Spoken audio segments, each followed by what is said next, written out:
Hi, boys and girls, lads and lassies, and welcome back to another Let's Talk Geeky, number 58. God, it's climbing up.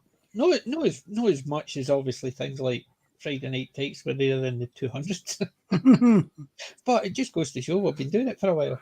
So, hi guys, how's things? Good, good. Good. Oh, we're still standing. I will say that. Right. Yeah. Have you been up to anything fun this week? Anything watched? Anything? Actually, Uh, I just recorded a pre-recorded video that's going to come out sometime on Monday, I think, for Halloween. It's with these two guys, the Flaccid Phoenix Boys, Don and Gator. I don't know if you're familiar with those guys, but they do a bunch of comedy, what they call smash and pass videos. So we did one with the Universal Monsters for Halloween, where we speak of all the Universal monsters comedically and erotically, I just did that quite literally minutes before I came on the show, and that was my morning so far. yeah. Well, I was dressed up for Halloween in work yesterday. Oh, So, nice. What'd you go as? You got a picture? yeah, I've got a picture. Oh, that's not me, obviously. It's obviously flicked backwards and forwards. Hold on, what the hell happened?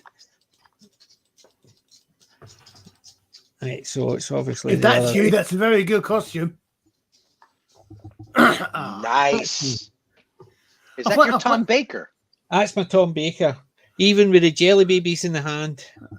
I And the find Sonic this screwdriver. intriguing as a Brit. That a lot of this, I think, the dressing up thing seems to come from the States, which is fine. What I find intriguing is Halloween.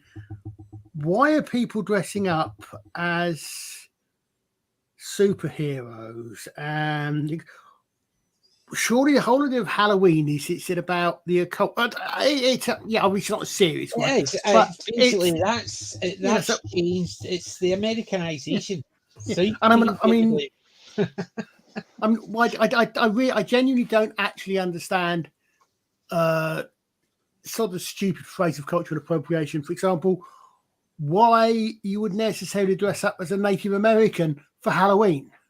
Thanksgiving, I can understand it because I know that's everything, but things like this, I can't understand why, if it's a horror, if you like, based festival, why why are you spread out all over the place? Yeah, I think was it comes on. down. I think it comes down to these fancy dress shops where you Probably, can yeah. get like a complete costume for like £7 or something. yeah. And I think a lot of it is to do with the not gentrification. It's basically they're toning it down. So instead of people dressing up as ghouls and ghosts and stuff like that, even when we were younger, we would dress up in whatever we could get. And thingy. I remember going out with all my friends who were all dressed up, and I didn't. So what I did was I basically took my jacket off and wrapped it round and zipped it up round my trousers. So I was a coat of arms. Corny. Oh, Yeah, it was corny, but oh you I could was. I was something like 9 or 10, and all my Yeah. friends were going out, and I didn't have a costume. But yeah, they were dressed up as the cardboard knight, sword and shield. Oh, Some of them were dressed up as scarecrows, and it was just one of those things. And I think it's been one of those. It's a case of it's made it gentler and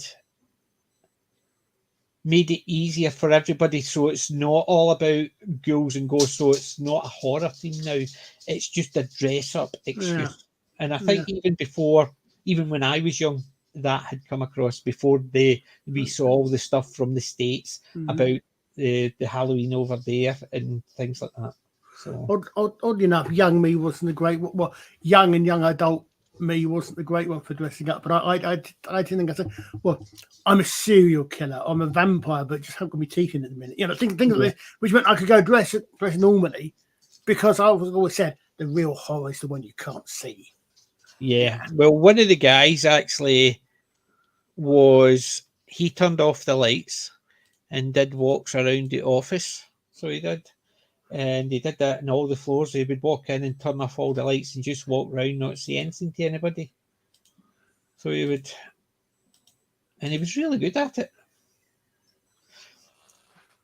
So basically, that's what he walked around the whole day. And every time he had the mask on, he wouldn't speak. He just walked around and stood and stared at people. So there was some fun costumes, but there was some costumes we went, meh. Some of them were really good. The one that won it was dressed as Patsy from Absolutely Fabulous, and she looked absolutely amazing. She had the spliff in her hair, she had white bits round her nose, and she had the vodka, she had the cigarettes. She looked really good. So she put a lot of thought into it, and it actually worked. So, but it is one of those things. I think it's just it's made gentler because people didn't like kids dressing up as horror themes. So they would give them the option, why don't you dress as this? We'll make you a sword and a shield and a helmet, and we'll dress you up as a princess. And it was that type of thing. It's kind of cheating if you're into reenactment. It's Wolfology. Hello. I used to be a werewolf, and I'm all like, now. Yeah, I knew you were going to say that one. Wow. So wait, how are you? Ow. I'm okay, thanks. How's everybody doing? That almost reminded me of Werewolves of London. That's right. Ow. And now it's definitely an American werewolf in London. An American werewolf in Wales. Cardiff. Yeah. That was the lesser known sequel. Yes. Yeah. It looks also warm. Actually, it is. It is. I'm probably not going to last long in it because I'm already feeling warm in it. Yeah, basically, Well, that's all right. I was dressed in Friday as Tom, and by about an hour into it, the hat was off, the jacket was off, and the waistcoat. That's a costume I've had for a while, and people were laughing because I had a choice of like 3 costumes. Used to be 4, but it's only 3. It used to be 4. I've only got the 3 costumes now. However, put that one on after 3 years, and I was going, oh, it's a wee bit tight. I better be careful. Yeah. Pull on my shoes, and my button went doing. And the 2 dogs are, what the hell was that? The button actually didn't just pop off, it went doing. I thought, oh dear. So I had to pin it back on. So you just have to do the right sort of werewolf, the one who actually has control over her transformations. Then you're not dependent upon it being, as long as it's not a full moon tonight, you'll probably be okay to just turn back when you feel like it. Yeah, it's cool. I got it covered. So I wanted to comment about this this topic you brought up before about why people wear the costumes that they wear. I was always under the impression that there was there's a European history, a back history to Halloween, and that it had primarily to do with when all of these spirits rise up on Halloween. On a particular date. You want to go incognito so you could pass through. The spirits won't recognize you. And that's why you wear the certain costumes that you're wearing.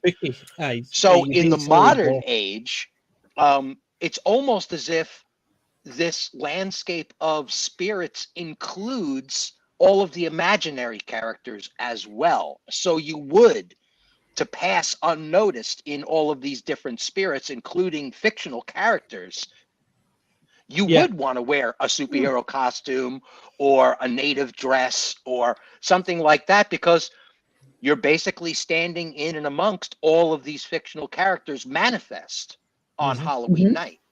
Yeah. And I think it is. It's just, it was also, like as Kelly's saying as well, even in the 60s, I was doing the same in the 70s. I was dressing up. We would dress up as whatever.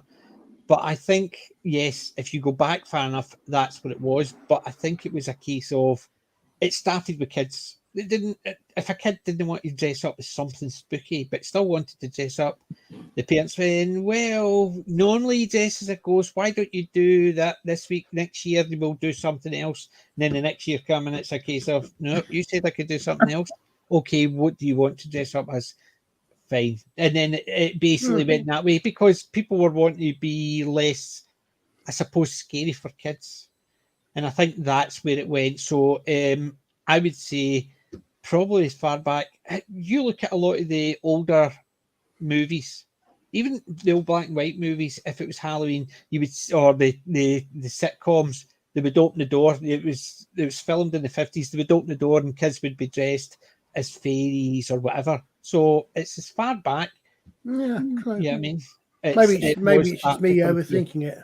Yeah. It could be we're just overthinking it. We're just actually want to go back to the good old days. Well, there's also the possibility too that if the night is genuinely referred to as a night where evil spirits or dangerous spirits are wandering about, you would want to garb yourself as a superhero as a form of protection. Like they're not going to mess with Superman. They're certainly not going to mess with Flash Gordon, and they're definitely not going to mess with an Askew. Yeah, that's a fair point. But it's because it's All Hallows Eve, because 1st of November is All Hallows, which is All Saints Day. Yeah. So I think it's because I really love the fact that I think it was in Buffy, where All Hallows Eve is the one night all the spooky things just stay at home because I can't be bothered to go out. Right. Yeah. They just turn off all the lights, sit through in the back of the house so nobody can see a light, so they don't come to the door. No, the spooks of that wasn't that they all stay in. Any other night hunting or something. Oh, Halloween, no, that's it. We're staying in. Literally turn the whole idea on its head, which I thought was. And it's funny you bring up a Buffy episode. There's a specific Buffy episode where everybody reverts to the character they're dressed as. Yes, there is. And that's where Xander suddenly comes into his own because he retains all of his G.I. Joe knowledge. That's right. Yeah. That's and right. Buffy becomes a simpering wallflower because she's dressed as a Victorian gal, a Victorian maiden. Yeah. So it's interesting that show explores a lot of the things we've just been talking about. Yeah.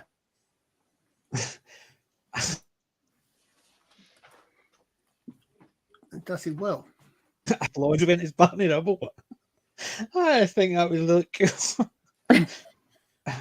No, if I remember right, they make a point of them around that are actually staying because it's I can't remember if they're staying because the humans have been completely nuts out there, or if they staying for an in-universe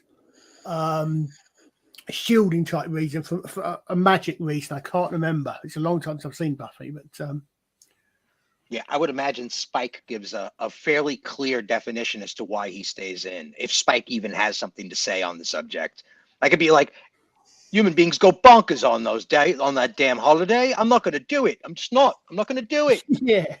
They don't even taste the same. I can see something like that. I've got Buffy on the watch list for the new year, so I'm going to rewatch it again. Oh, it's such a great show. What a great show. So solidly written, too. It was, yeah. I've got the set here. I absolutely love that series. Yeah.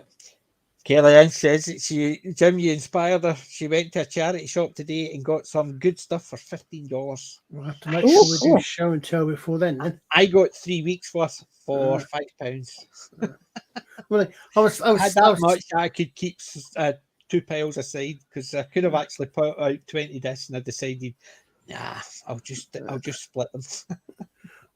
I said earlier on I was on Dan's Facebook stream or in the chat, they mentioned Buffy. And I said, of course, the really ironic thing about Buffy is that for a series that goes on 7 years, for the last 6 of those years, she is not technically the Slayer. Mm-hmm. She's not, because she died and she died. Yeah, she dies at the end of season 1 for about 30 seconds. She drowns And in it from and a new Xander brings Slayer her was back, but chosen. because she's died, her with a weird accent from somewhere in from the Faith. Caribbean. No, not Faith. No, or that's right. It's Oh, the other Slayer, yeah. what's was her name from the islands with a Kia? really Or weird, was it Kia or something like yeah, that? Q or something from the aliens with a really weird Barbadian accent. And then she does, and then she gets killed. She comes back, And then Faith comes and up. then But Faith yes, comes, yeah. so she lost her mantle as the Slayer. Yeah. But it's still Buffy the Vampire Slayer. Yeah. But see, I think they actually wrote themselves into a corner with that because of what they did. It technically no longer was Buffy the Vampire Slayer. Yeah. And it's if Well, you Willow did a if you spell to watch bring her it, back it's still from the an dead. entertaining. So. It's entertaining all the way She's through. like, I mean, she, but in it fact, yeah, does she died mess twice. it. Yeah, it used Mhm. just a point. It's a point Right. when The she, second time they practically brought her back as a zombie. And didn't she have to like reaffirm her Buffy, her Slayerness by conquering the spirit of the Slayer? Wasn't that a whole arc? That was a whole storyline. The first. Yeah. Yeah. Yep, that was it, Kendra. Thank you, Miranda. The thing is, I remember all the way through her dying at the end surprised me because all the way through I thought, okay, I'm overthinking it. Okay, so it says it takes the blood of a slayer, Yeah. or whatever it was, right? But this is very literal. The blood of a slayer could mean she pricks her finger and drops off a couple of bloods. Right. Puts a couple of drops in the thing, and that seals it. And that would fit the prophecy because it's the little. It didn't necessarily. I mean, the way I read it. It doesn't say the death of a Slayer. Yeah, no, it didn't say blood of a the blood of a slayer, but it didn't. And being magic like that can often be quite literal. Yeah. Yeah, I can. Barbosa says, "Waste not, want not." So yeah. Yeah, I'm just laughing at Kelly. Kelly, I do that every time I go into charity shops now because it's happened to me. You come in and go, oh, no disc. Believe it or not, charity shops have got a problem with that. People will go in and consider charity shops sell DVDs for sometimes 50p, sometimes £1, but sometimes like 20p. People open the discs and steal them. Imagine stealing from a charity shop. Yeah, that's pretty pathetic. It is, and that's what the problem was, because any discs they put out usually have got them all. They've got a disc in them. Sometimes you get ones that are maybe like 4 or 5 discs, and they'll open, see discs in, and close it. And they don't count how many discs, so there could be one missing here and there. I saw that for there was a box set of MASH, and I opened it, and one of the discs was missing. So I didn't see the point. Away, but they do that, so it's crazy. But I always check the disc now. Always the cases. Well, shoplifting has never been about need. It has always been about the thrill of the snatch. It's always been that way. So it's really it's a petty rebellion.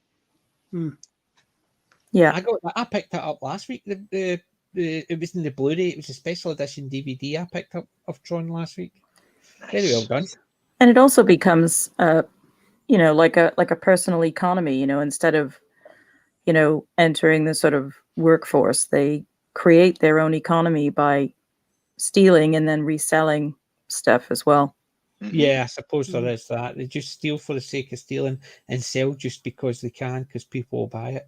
Yeah, I think it's like a two-way, because like Stephen said, I think there is definitely that element for sure, for certain types of people who might do it just for the thrill of it. And then you have the other ones that are more like, entrepreneurial about it, if you will.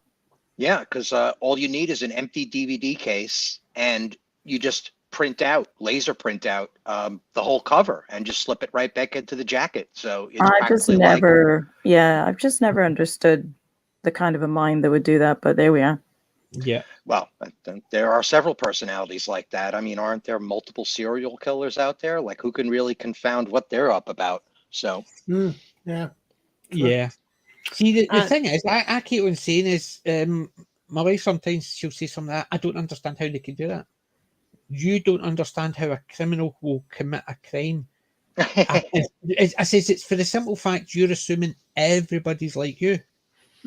And that's the problem. If we assume everybody's like us, assuming everybody here isn't a serial killer or a thief. Right. But you know what I mean? If you assume everybody's like you, then if everybody was like you, not things you like or whatever, just had that basic moral core, then there would never be any crime. If that was the case, if your moral core had that. But it's obviously not, because there's some deviants out there, there's some nutcases out there, and there's some just thickles out there. They'll do things just because it gives them a high. I have heard that it's quite literally part of a crazy person's profile to almost do these things to test to see if there is a deity of some form. Because if they're able to get away with this, then there can't possibly be a deity. It's almost like they're trying to prove it. Uh-huh. And they just keep ratcheting it up to see if there's some sort of proof of intervention in the universe. And if they don't Like a find drug it, as well, isn't it? Yeah. Yeah. It's nuts. Blu-rays for 50p. Wow, the ones that around here, Blu-rays are usually about £2. And I don't have a Blu-ray player, so well, I've got a Blu-ray player. I bought it specifically, and it's still in my room. But my wife has actually sort of suggested. well, I was watching someone. I was watching someone was saying earlier today. I think I didn't realise that apparently, most Blu-rays are region free, whereas DVDs, of course, are region. So, and if you get a region 1 DVD from the States, won't necessarily play on a European DVD player. good grief. But apparently, most Blu-rays are region free. Yeah, well, I remember I bought Fanboys and put it in, and then I was told my DVD was a region-free DVD. Put it in, and it says, nope, not available in your region. I was sort of a wee bit peeved because it was a special edition box set and everything.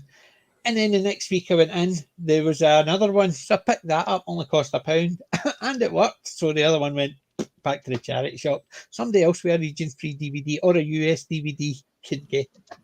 Yeah.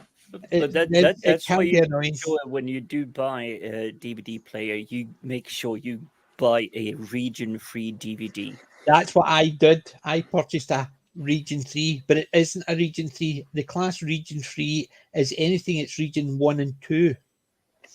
But sometimes you get one that's region 2 and 3 or 1 and 3. It depends on how they make it. But because it's multi-region, it should be called multi-region DVD. But they call them, a lot of places call them region 3.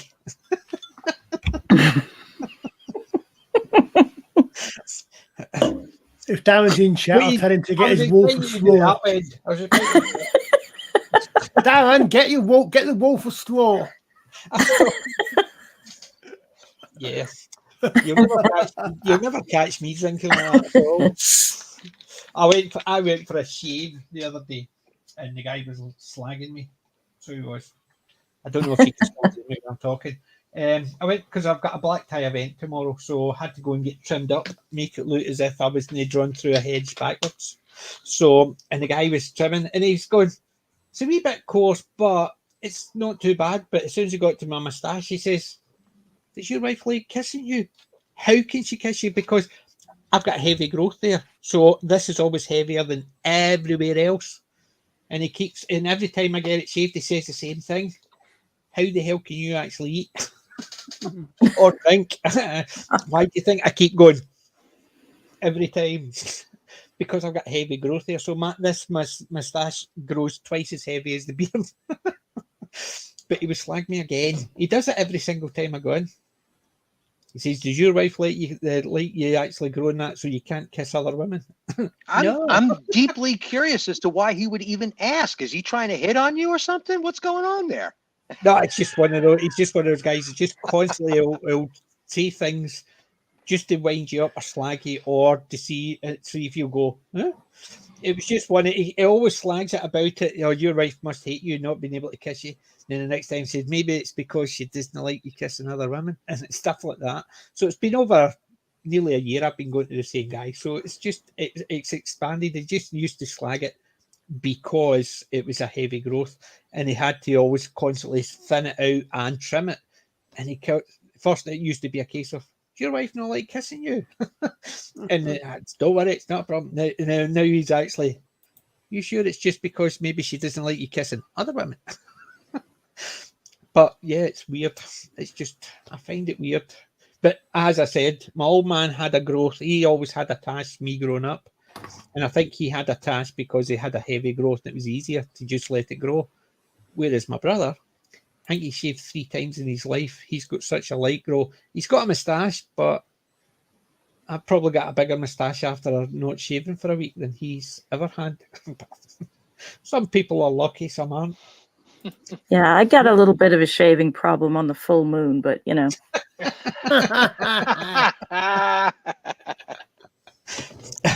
I deal with it.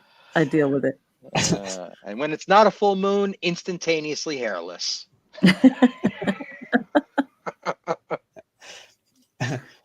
The wee man is doing great. And 2 weeks, and I'm away on a holiday with him. I'm so looking forward to that. So next Saturday, Jim's in charge. That's right. Jim's in charge. And the Saturday afterwards, You're Jim's in far charge. too brave to keep putting me in charge of these shows. There's 2 whole weeks. Jim's in charge, and the weekend, the Wednesday in between, there's nothing on because nobody's come up to actually take the blame and put a movie up. Won't you put Jim in charge? You better I'll be put eating Jim your in charge, Wheaties, but- Jim. You better be well Jim's in rested, Jim. charge. Jim's Well, in next- charge. Jim's in charge. That's good. That's good ones because next week is Guy Fawkes night. Remember the 5th of November. Yeah, which means that next, one after that will be the remembrance at the Royal Albert Hall. Yep. Because the Sunday will be Remembrance. The Sunday will Remembrance be Sunday, yeah. Remembrance Day. Armistice Day will be the Friday, I think. Yeah. Those are things I think would be really nice to showcase to people's like BBC at the Proms and the Remembrance Day and Royal Albert Hall. But sadly, there's always that whole copyright nonsense and everything. Yeah. But just showing what do we do here in UK for that period, because I know the Americans, they got the Halloween stuff. And then there's the Black Friday and stuff like that, and they're working up to Thanksgiving. But we have our traditions here. They're just not like bookmarked in the calendar. Yeah. Well, I mean, it's interesting. There've been quite a few. I've seen a few reaction videos to things like last night at the Proms and Remembrance Sunday, and that sort of thing. So people put them on. Obviously they're on YouTube, and people can actually watch and react to the rest of it. But yeah, I mean, it's interesting because we've got effectively we have no public holidays between August and Christmas. Aye, no public holidays except you work in the National Health down round about here. I phoned them on Friday, and every one of them says, we'll be back at the practice is closed due to the public holiday. And I'm sitting there thinking, what bloody public holiday in October?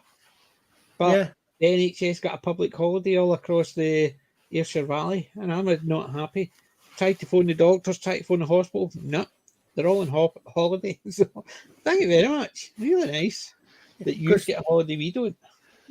Yeah, Kelly, Stephen, Wendy. If I remember right, seeing Kelly's coming. If I remember right, you have don't you have Veterans Day, and don't you also have another specific Remembrance Day? Do you not do? Well, in the States, everything's become very, let's say, fluid. Or say, didn't you used to? Yeah, I forgot. We used to have President's Day. It used to be both Lincoln and Washington's birthday were celebrated, and now it's all lumped into a President's Day. I don't think we're allowed to celebrate Columbus Day anymore either. It's like God, I used to get Columbus Day off. Yeah. No, because I thought I seemed to recall from somewhere that you've got one specific one. Memorial Day. And Yeah, that's it. Memorial Day. Thank you. Yes, you. yeah, Kelly we did. said We it do to have me. a Memorial Day, and that is still remembered. It's actually become a bit of a more of a thing now that the red and blue parties are practically on the other sides of the earth at this point. Yeah. It's become quite celebrated by the That red. might change. So it was started as a day for the I think that Civil is good. War. I think it's going to change quite a bit next month, by the looks of it. Yeah, I mean, well, we had a similar thing. You said that, Kelly. Okay, this may surprise you, but I'm about to drop some historical facts on you. Not that I'm used to doing this. Originally, if I remember correctly, the reason for November 11th is all around the world is that it's It's the the First day World War. the day the ended on First the World War stopped. 11th hour of the 11th day of the 11th 11th month. Yeah, but I think it started. I believe it started in somewhere like 1920 rather than 1918, 1919. But Yeah. there was a 1 minute silence. But after the Second World War, it became a 2 minute silence because of, and I think also similar to what you were saying there, Kelly. Originally, I think it was basically to remember the Great War, but then now it is. It's expanded in remembrance that is for all military, all people who've died in military service everywhere. Yeah. And Even you've still got the poppies. yeah. So In the Flanders field, the poppies grow. yep. And as you remember, anybody watched Blackadder? That's how they finished the Blackadder the 4th. Yeah. Was they basically went over the top and then it just faded out to the field, which was covered in poppies. Which is a nice way, considering it was a comedy and it was a farcical comedy, that it was a nice way to end the show, showing the brutality and fading into the memorial side. Because actually they couldn't think of another way. They only got that way. They couldn't think of another way to do it. They couldn't be there. Yeah, and they basically thought it actually looked cheap, but they slowed it all down. Yeah. And then once they did that, they had the fade out, and it worked really, really well. And that's basically it shows that last couple of minutes, or actually, a couple of minutes. It probably wasn't even longer than that. Showed the memorial side of it. Well, I said I think there are two for me personally. There are two scenes which, for different reasons, although they do actually have a few things in common, are the best two final scenes ever. That's one of them, and the other one's up on FFSI. It's a certain man in black and silver, surrounded by baddies, lifting his gun, smiling, fading to black. It's the last scene in Blake 7, and for me, that scene, the last scene in Blake 7, and very differently, the last scene in Blackadder are the two best endings ever. Although they did do for different things. The best one I remember, believe it or not, was Sapphire and Steel. Oh, well, yeah, that was the memorial one, and basically a lot of the people the memorial one, they all died on the 11th minute after the 11th hour or of the 11th day of the 11th day. Basically it was that, and I remember it from Sapphire and Steel, and that was a good one because it was actually they would 1 minute they would be sitting there in a room and then it suddenly turned into a submarine and people would just be running out because it had sunk. Next minute they're actually in the trenches getting, and the whistles blowing in the background, and it's obviously about people going over the top, and it was just all people who died after the war finished. And interesting. We watched that a few years ago, and I'm struggling to remember that episode now. Yeah, I thought you were going to say we saw it. It did have, and Sapphire still had a very good final scene. Yeah, where in the train station, it pulls back, and the train station's nowhere. But the Great War one, the other one I actually did, I think that they did it very well. Actually, twice, in fact, is Doctor Who. The Great War. Because you've got both in New Who, where you've got probably not people may necessarily remember, but you know the episode, the double episode. It was the one with John Barrowman. That's when they went back in time. No, the Family of Doctor Blood. Who, they always go back in time. The Family of Blood, where they end up with the kids. The kids, but at the very, very end, they fade back.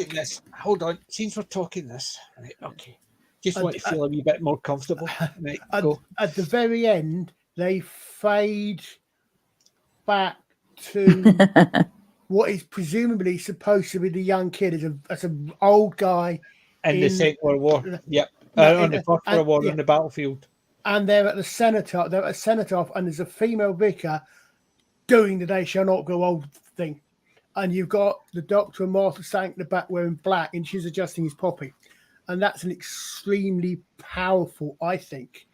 Scene. Yeah, because you see the kid at school getting trained to join the war. Yeah. In the war, saving someone's life, and then the cenotaph at the end. Yeah.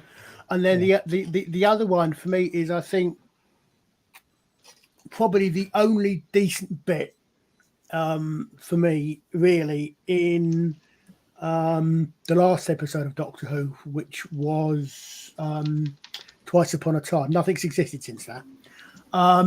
Where at the end, the first bit is you turn up and the first bit is, it's another one of those 30 seconds before you get it bit where they ask the captain's name. And you suddenly know there's only one name it can be, and it's Lethbridge Stewart. But then he then goes back into the shell hole, and the time starts picking up, and he expects, because he's not going to shoot anyone, and then the Doctor tells you what the date is, and says you made a slight adjustment, and you start hearing singing in the background. And this is the point at which I'm glad my camera's not on, because my eyes are getting a bit damp. And they start doing Silent Night, and you realise that he's brought it. He's brought time forward to the beginning of the arms,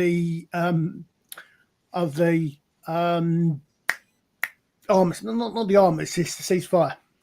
Yeah. And again, I think that's an extremely very well done. Another very powerful scene. Just that little bit. I didn't like much of that episode at all, but that I did like. Yeah, the one episode I liked, which brought it in, was War Games. Patrick Troughton's one, and it was for the simple fact is you didn't know what was happening, and there's all the soldiers, and they've been dragged into the First World War, and they don't know why, because as far as all their instruments says, it shouldn't be anywhere near Earth, and then suddenly. Then they go through the thing, and then there's the Confederates and the Union. Then you're going, huh? And then it's basically then suddenly you've got Romans. And I thought that was quite a good way, because it was showing you it was just armed conflicts. They were taking all these people from armed conflicts throughout the world just to try and get the best soldiers. And it actually that reminded me of, believe it or not, a 2000 AD episode, where it was one of Tharg's future shocks, and it was 4 people taken out of their time in the middle of battle. It could have been just when they were about to die, and they had to actually fight for their planet against other planets to see what one would be destroyed. Yeah, and it was basically, there was an American Indian. There was a German officer from the Second World War. There was a British private from the trenches in the First World War. And I'm trying to even remember, I think the other one was a Roman, or it was a gladiator. And they brought them forward, and basically they had to fight aliens, basically, to try and make sure, because the aliens wanted to take over Earth. So what they did was they brought these people back or forward in time to fight for the planet. Then if they survived, they would have got sent back, and they didn't want to get sent back. I think one of them died. The American Indian died because he just couldn't understand the futuristic weapons they were handing him. It's just that the Roman I think he died for the same reason. He took what it was near a gladius, so he basically he fought, but I think he died. But it wasn't a case of because of the weapons. It's just he just fought with the thing that looked like his weapon. The first the Tommy, the alien was using mind powers on him, and he was approached him going, maybe he doesn't want to fight and all that. And then the German from the Second World War starts shouting, hey Tommy, we'll get you. And the guy goes, oh, it's a trick. Stab. It was things. It was very well done, and it reminded me of things like Sapphire Steel and the great the war games. That reminded me of that, and I like things that have got. It reminds you of other things, but it reminds you of things that are important as well. Because there's things that you can get that remind you of silly things like a comic, which is fine, but it also has things like trenches. Oh, glad I don't live then. Yeah. Well, there's a DLC for either Fallout 3 or Fallout New Vegas called Mothership Zeta. Basically, you end up getting zapped up into a spaceship, and there's a load of historical figures that like there's a Japanese samurai and a cowboy and other things. They're not only warriors, but similar things that have been grabbed throughout time on the ship. You get to interact with some of them. Similar idea, but not purely for war based. Yeah, there's an anime series that I think is just shifted back to its manga, its comic book form, and it's probably not going to go a second season, but there was a group of Russian military agents during World War II, and through a magic spell, they went backwards in time to try and defeat the Black Knight. Because he was interfering with the war he was interfering with World War II as like a semi-magical creature or something. And it's like 5 or 6 episodes, and you've got to switch over to the manga to read the rest of it.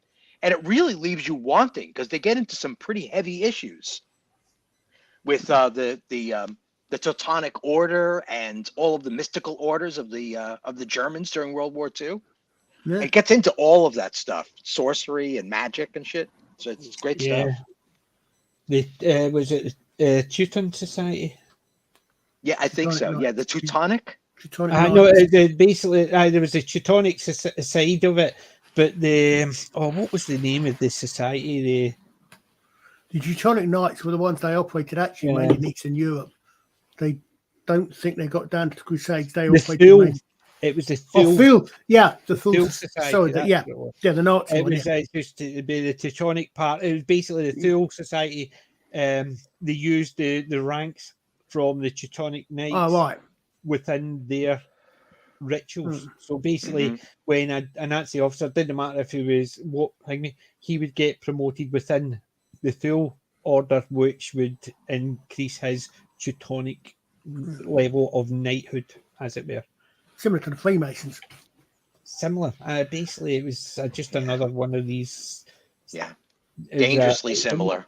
Yeah, but obviously they had a lot creepier secret society, but how much creepier we don't know because we're not in one.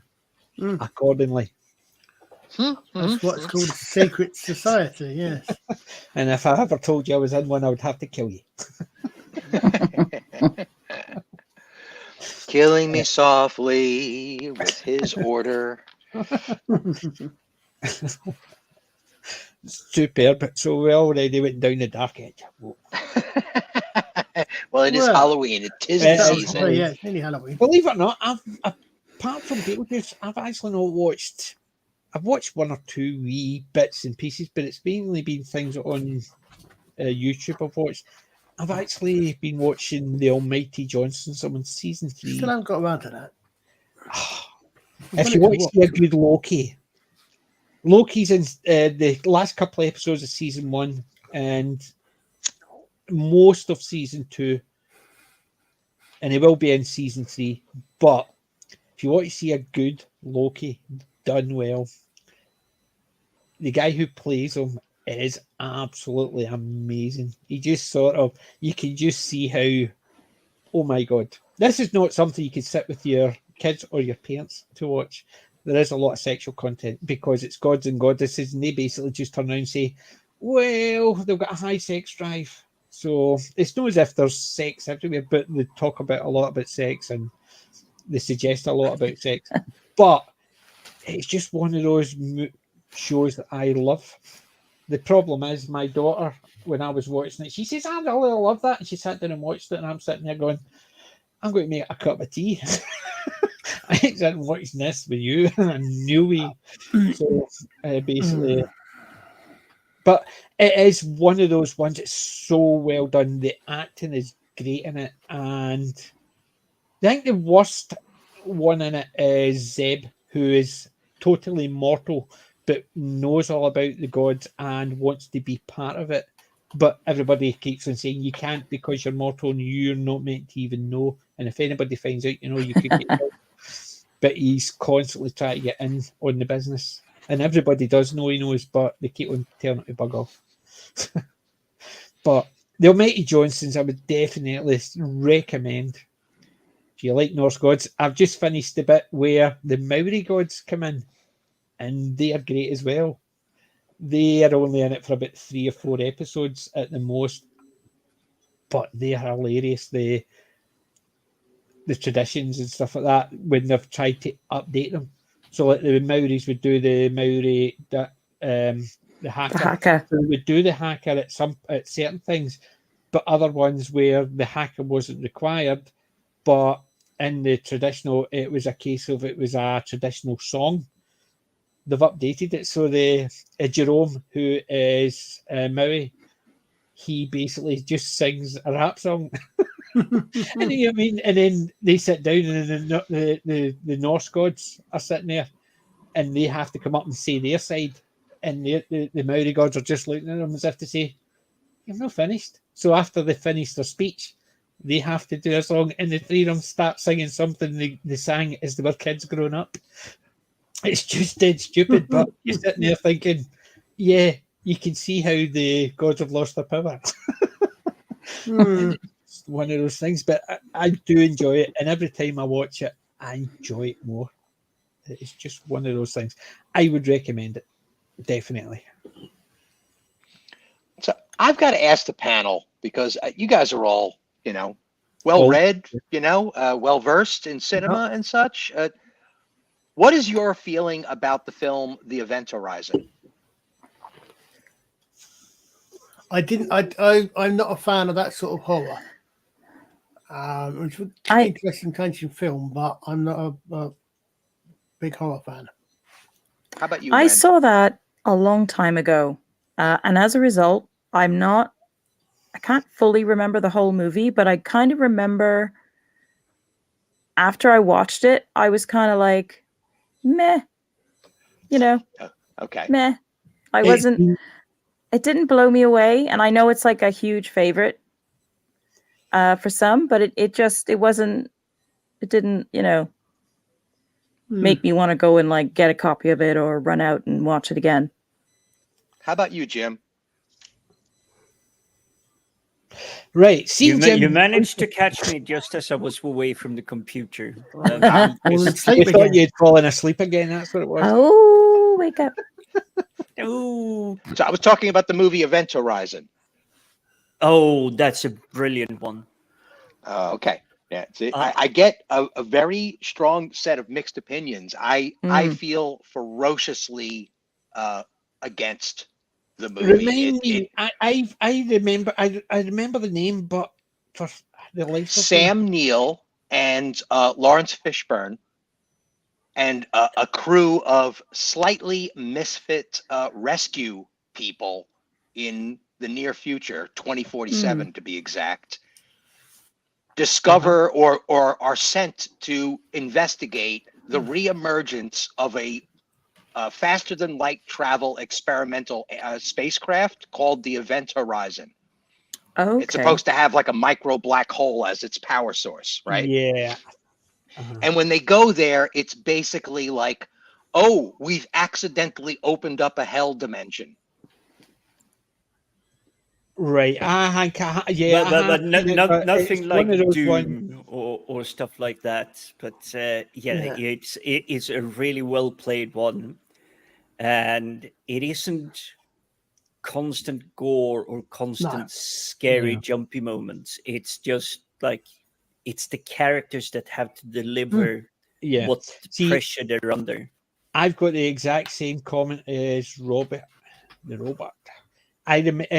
Based on what you said, yes, I have seen it, but I can't remember a lot of it, and so obviously it just didn't linger with me. Oh, I'm not saying it was a good film. It's just, as I say, there were things about it that I didn't go with because that's what it is. No, I don't. That gross me out. I think slightly. I mean, I don't do gross out horror, like, you know. I mean, I'm a squeamish git.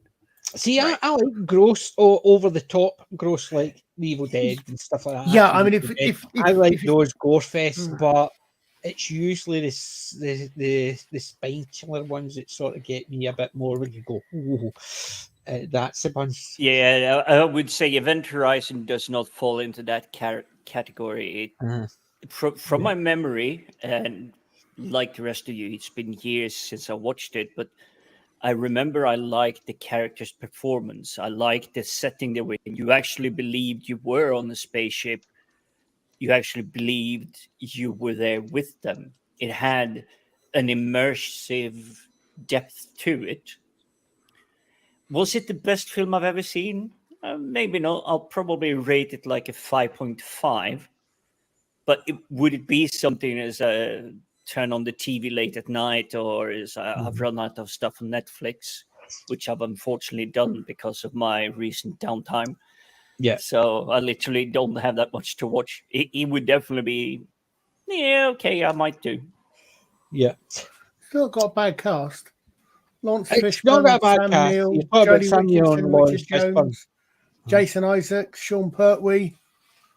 Yeah, it's a stellar cast, right? I mean, many of them just coming out, right? Because Sam Neill was just starting to emerge into popularity. Lawrence Fishburne was right on the heels of doing the Matrix trilogy. Or it was right around the same time that he was doing the Matrix, because I think that's 97. So Matrix was happening 98, 99, 2000. So, you know, there was a lot of emerging actors, a lot of emerging talent coming out. The guy who plays the Doctor wound up playing the Doctor in Alien 3 as well, if I'm not mistaken. No, actually, it's a different actor. I totally got that one wrong. I bring it up just to kind of feel out. I'm not a fan. I'm not a fan of it as a horror film. I'm not a fan of it as a science fiction. As a matter of fact, it really annoys me as a science fiction. It's, but the crazy part is the acting is on point. Everybody's doing their best job. The set work is all on point. The set design is absolutely fantastic. It's fabulous work. But it's like, guys, what are we doing here? Did you improv half of these lines? I mean, it was weird. Everybody turned into 10-year-olds all of a sudden. I think that's where a lot of the problems is. Somebody's got a good idea. They get a great cast.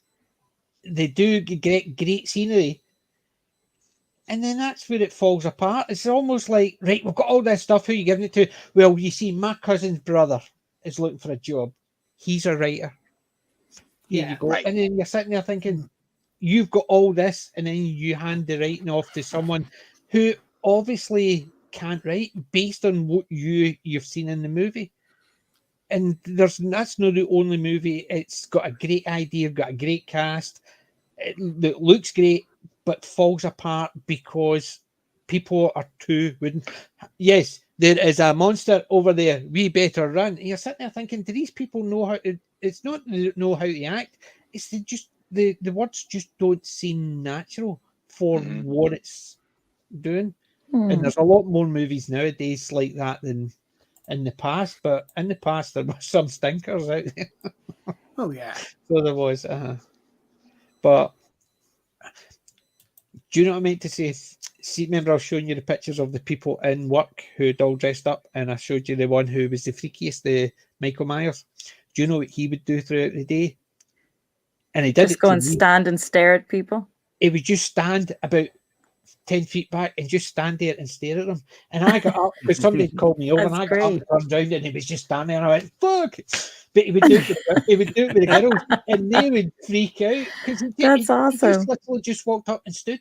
And that's like the all best he did. costume, because that's all you have to do is just stand at the back of the room and stare at people. And that's Yeah, awesome. He would do that throughout the day, I- even when everybody was calming down and getting the food, because we bring the food in, and they had even a couple of beers for the Friday, because it's last Friday of the month, and they always do a lunch in the office. And even after that, people would start to calm down. Some people would take the costumes off and sit down, finishing bits of work. And he would still do it up until nearly 4:30, 5 o'clock. He would still just stand behind people.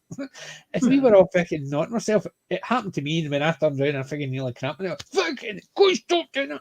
And he would do it to the girls, and you could hear the occasional scream in the office. I might have brought it up earlier, but some of the favorite characters I've ever seen going to Comic Cons were two guys. And the best I can describe them is, for anyone that has watched Armageddon, Bruce Willis, when they're on the oil rig, they're really big, massive, like these are roughnecks working guys. These guys managed to find the hills have eyes kind of hillbilly costumes. Mm-hmm. And then they did facial makeup and everything to make them look like zombies. And all they did was literally just walk up to you and stare at you. And they had metal chains around their shoulders and everything that was literally like rattling a little bit as they were moving. They had the perfect atmosphere. And it was like, I'm not scared of much, but that was literally... fight or flight was going through my brain. Yeah. So it's The absolutely brilliant. Yeah, the best one that I ever knew did costumes was my sister. And her two grandsons, twins, she done some crackers for them. I remember one year she dressed one up as a cigarette and another one up as a lighter. And Well, you couldn't do that now, could you? That for kids, and yeah, you can't. That is 70s. Two kids stoting up. One is a cigarette and the other one is a lighter. That's totally She 70s. would do that. She would always dress them as something that either two halves or something, or a pair from a TV show. And I'm sure once she actually did one as Herman and one as Uncle Fester. So she would do that, and she would make the costumes herself. And I suppose that's why I enjoyed it. And so anytime before she passed, if I was wanting to do something for my kids, going to actually do it, I would get her to do it, because I used to have good ideas, but I wasn't up to doing it. She would do it, and it was great. But still need somebody. It's awesome when you can get somebody to make a really good costume for you. That is the best. Mm-hmm.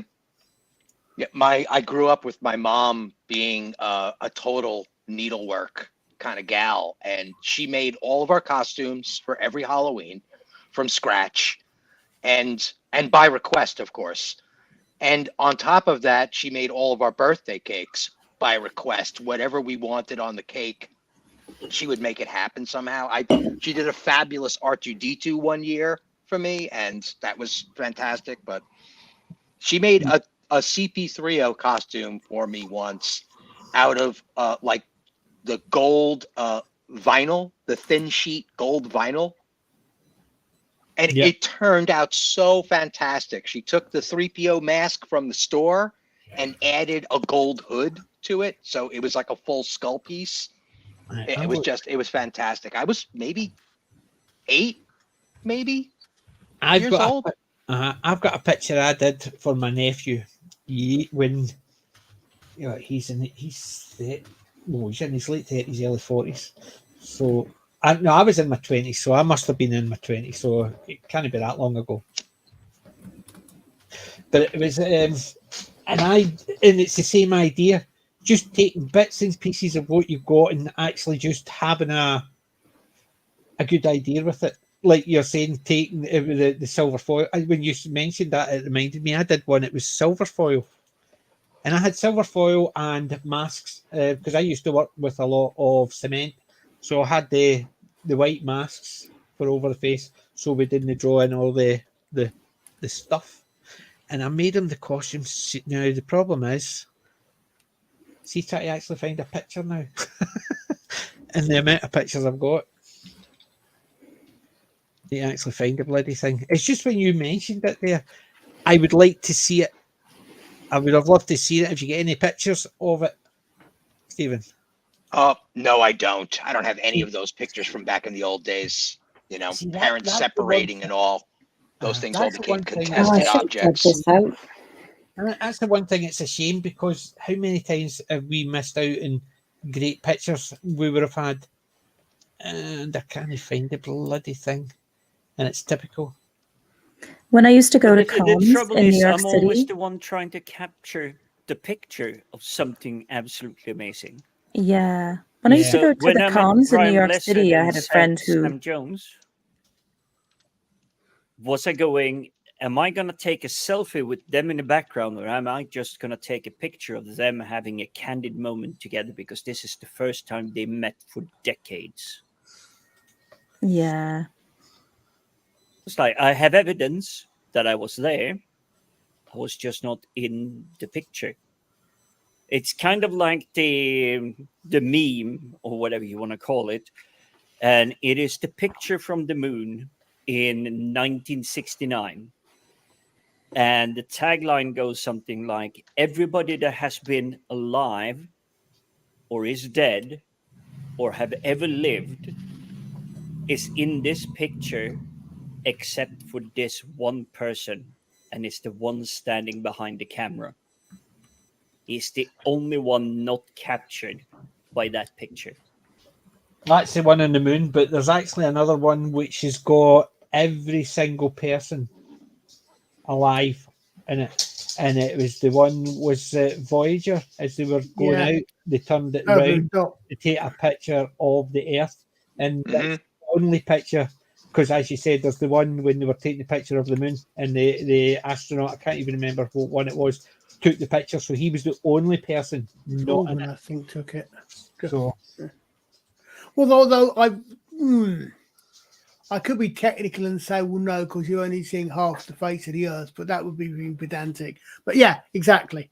But yeah, you said, I mean, that because that's one of the great things that Carl Sagan, as far as I know, he I don't know if he actually scripted these pale blue spot speech, or if he just sort of half made it up on the cuff. He probably did a little bit of scripting, but I mean, Yeah, Carl Sagan has an amazing narrative voice. And if you have not watched the, what's it called? Cosmos. The Cosmos. Yes. Oh gosh, yeah, I remember watching that in the to day. watch it because it is, in my mind, and even including inflation and everything, it is the highest paid or budgeted ever not sci-fi, science show. Hey, get involved in the science, learn stuff, get involved, figure shit out. And I wouldn't put it past Carl Sagan that he could spontaneously dissertate for several hours, and you'd be like, was that all scripted? And he'd be like, no. Do you want to know something cool as well? Remember Carl Sagan started the Planetary Society? Do you remember that? And Richard Picard, the doctor from not Enterprise, Voyager. Yeah, well, the Planetary Society was started quite a many years ago, and we found out. Darren and I both found out. We were both subscribed to the Planetary Society, and this would have been, back in the 80s. 70, well, would have been the 80s, I think, that he was doing that. Must have been sometime around then. Yeah. And we were on other side, we were 3,000 miles apart from each other, and we were both subscribed to it, and we didn't know. I know what you're saying, Melvin. I think Tyson is a very good science presenter when he's on his game. But he can't when he go. I mean, I really did. For example, I really liked both of his seasons of his versions of Cosmos as well. I think they were really, really good. But he can be a bit full of himself, I think, at times. What do you think of Brian Cox? I like him. I think he's kind of like the Attenborough of astronomy, isn't he? I think with Brian Cox, things can only get better. See, I used to like Brian Cox, but I heard a couple of things he said in the last couple of years. I think he's just turned into a nutcase. Yeah, I think he was on. He did or he used to do. I don't know if he still does. I've got a lot of me. He did a radio broadcast called Infinite Monkey Cage with another chap who's a comedian, Brian something. No, Robin Ince. And what they did, they had it was a sort of half an hour thing, and they had guest stars on as well, and quite a lot of the guest stars they had were people like No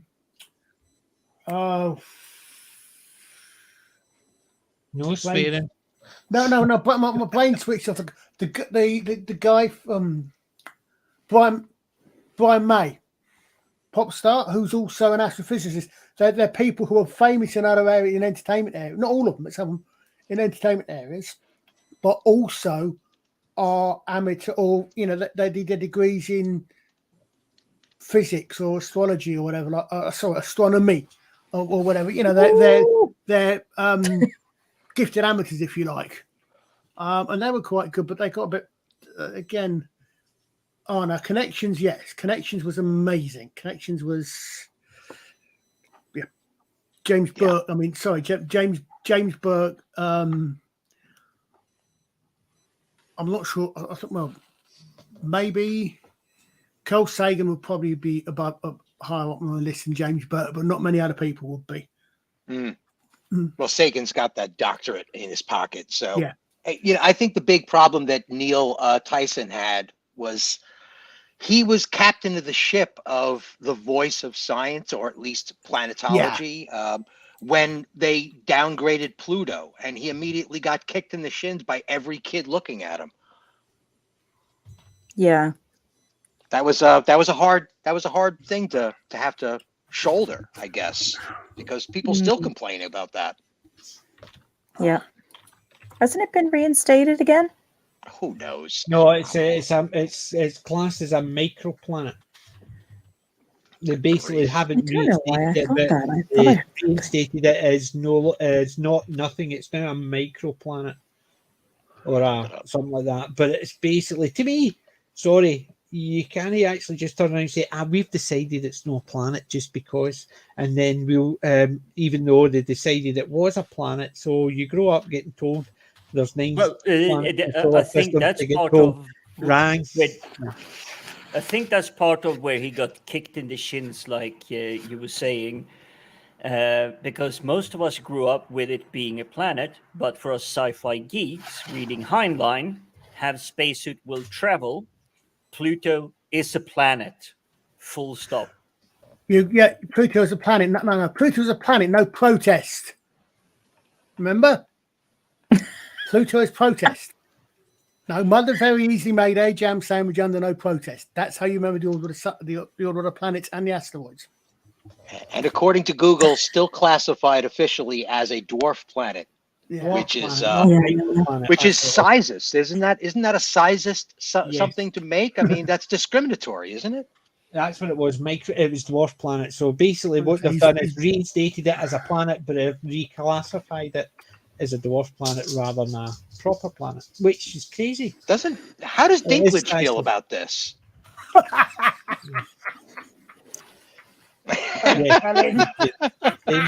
Saying nothing. Nothing. I have very No, little to not say as about this. Oh, come on.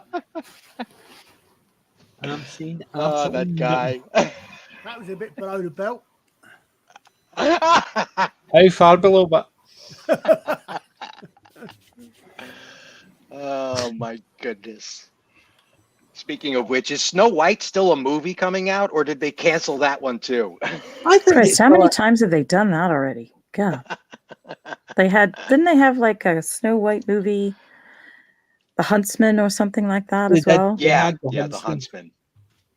That was And I didn't think it was actually that was even any good. Now, Chris you know, Hemsworth Little gave Red it his good Riding Hood, shot. I could get into that. Just saying. Just saying. Little Red Riding Hood. Let's go, people. Enough with the live action readaptations, crying out I loud. know. Basically, the problem when you look at things that's happened, right? You've had the live action of the Lion King, and what did they do? They took mean the the CGI? really good animation, upgraded it, and then it's almost as if it's real. Sorry, lions don't talk, so it doesn't matter how real you make it look. It's still fantasy. And then they basically took all the fun parts out of the movie and says, right, here it is now. No, I never even went to see it. I just saw the trailer of it and I went, nope, out. Because if they're trying to make it as realistic as possible and look as lifelike as possible, and then they basically take out the singing and the silliness, sorry, it doesn't work for me. I know, but I'm just an old fart.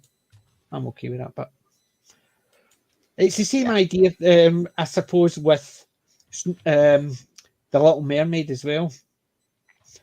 You're going to make it a live action, then you're going to take all the fun parts out because they're problematic now. Then sorry, you've already said it's crap. So I'll stick to the original cartoon. I think they made a major mistake with the Little Mermaid. What they should have done, and I'm going to be getting to my favourite topic on it. What they should have done is they should have had the new character meet Ariel and Prince. Is it Eric? Her boy? I've never seen the Little Mermaid. Right? I don't have any kids. And I was way too old for that. Right, but they should have had her right somewhere, or they should start off. They should start off sort of pre-credit sequence, if you like, where you've got Snow White and Snow White, Ariel and her husband or whatever he is in the movie, off somewhere. Because if I remember right, it was actually sort of set in the not quite so present day anyway, wasn't it? Basically, they meet Black Mermaid or Coloured Mermaid, and she then goes off and has adventures in her hometown. You know, she goes back home and she has adventures on land there. Yes, I'm thinking maybe they should have made her sort of like someone like possibly Dahomey. Yeah, that's far too logical, Colin. You could never be a Hollywood writer with that brain on you. Yeah, there's the very specific reason I said Dahomey as well. That's the problem. They don't want to create new stuff. They want to subvert the old stuff so you no longer like it. Right. Yeah. Right. And that's the problem. That's why I stick to classic old stuff. Because no matter what they do now, I can turn around and go, nah. There's also something too about the animation is copyrighted as an animated feature, right? It even has a separate category in all of the film festivals. So if they turn it into a live action, they've reclassified it as a property. So the copyright contracts from the old property are now almost null and void when it comes to the identity. And if you search it, if you search Little Mermaid right now, you'll get a cue for the live action first, before the original. I mean, it amazes me as well. Actually, personally, I just like the Danish government to turn around and accuse them of cultural appropriation. Wouldn't that be fantastic? Yeah, I would love that. In fact, the German government, the Danish government can do it. The German government can do it on behalf of the Grimm brothers Grimm. Can we do it on behalf of Robin Hood and King Arthur? We could. Yeah.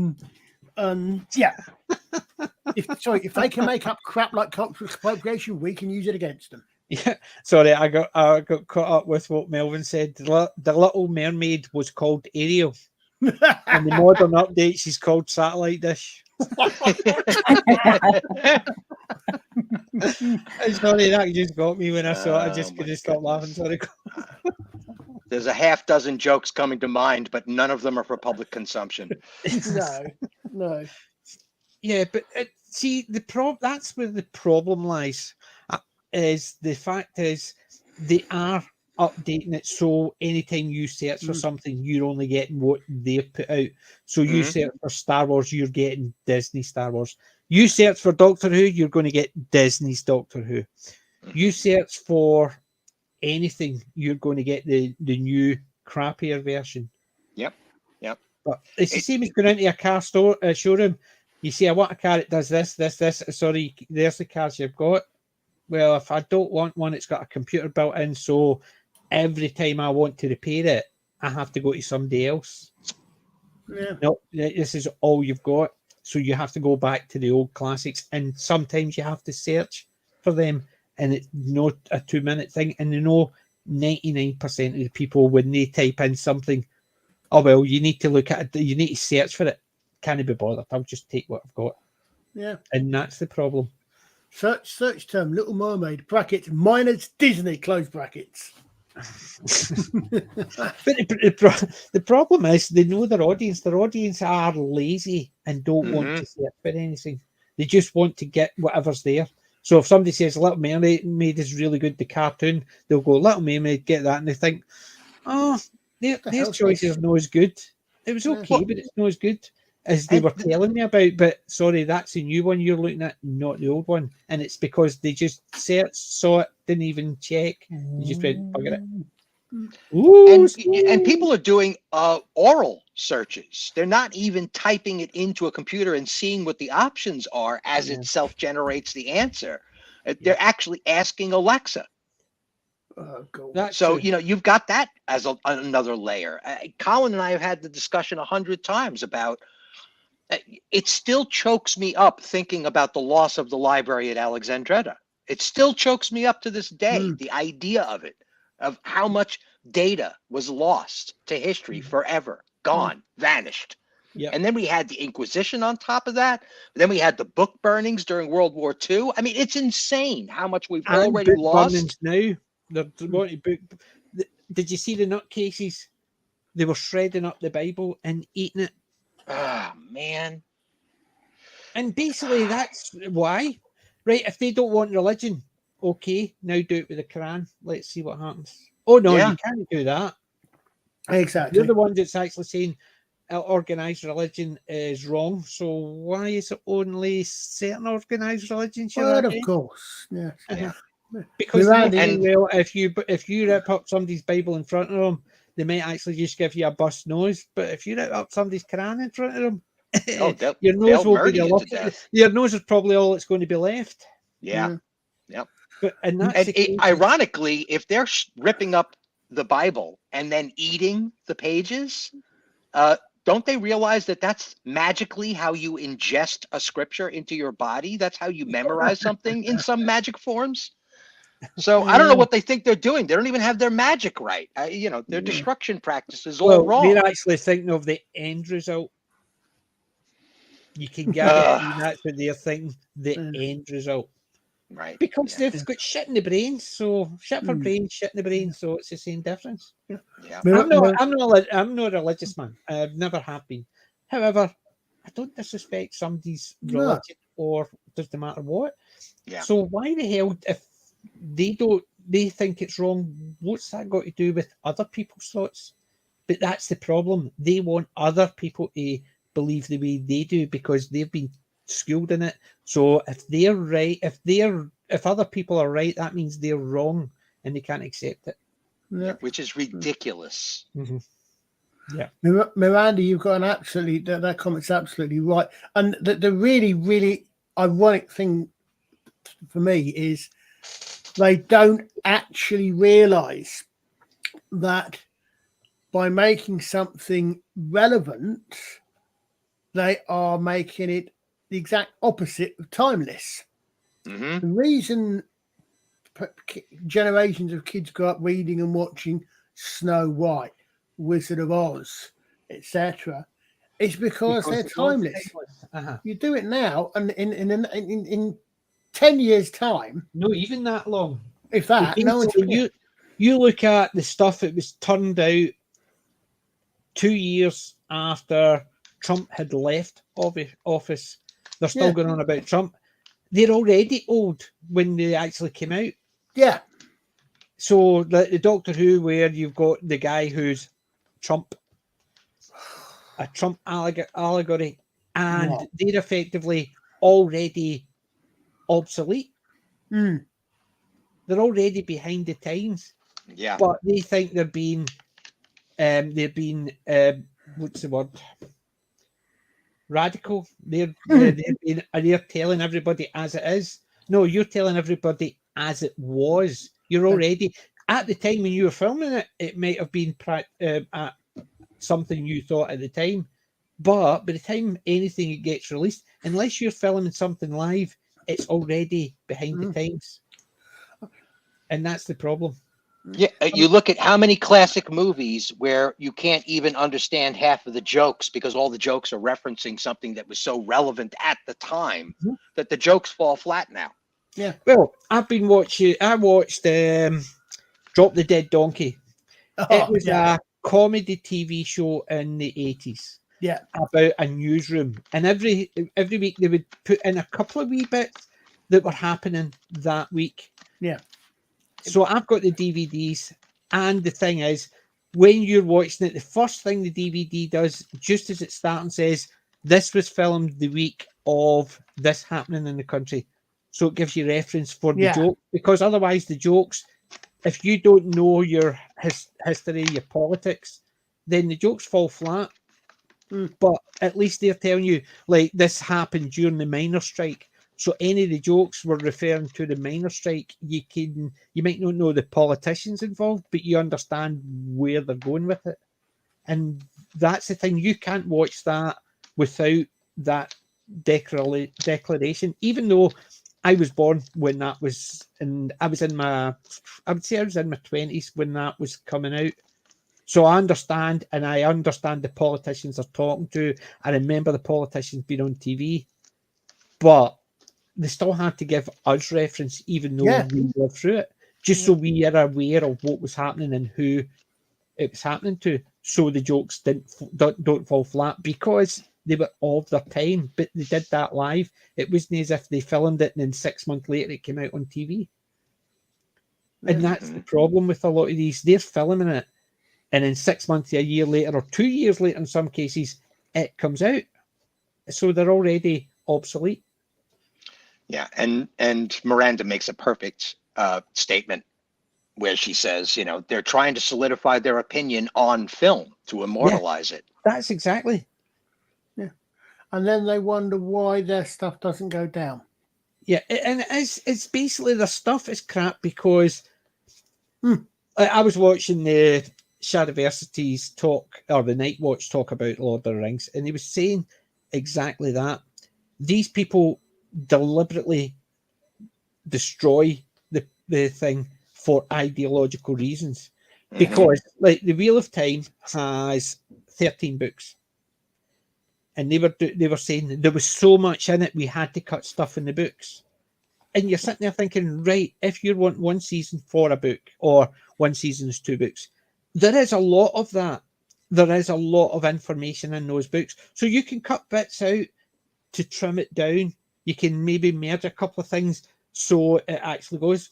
But then he says then they actually cut out more and added stuff in.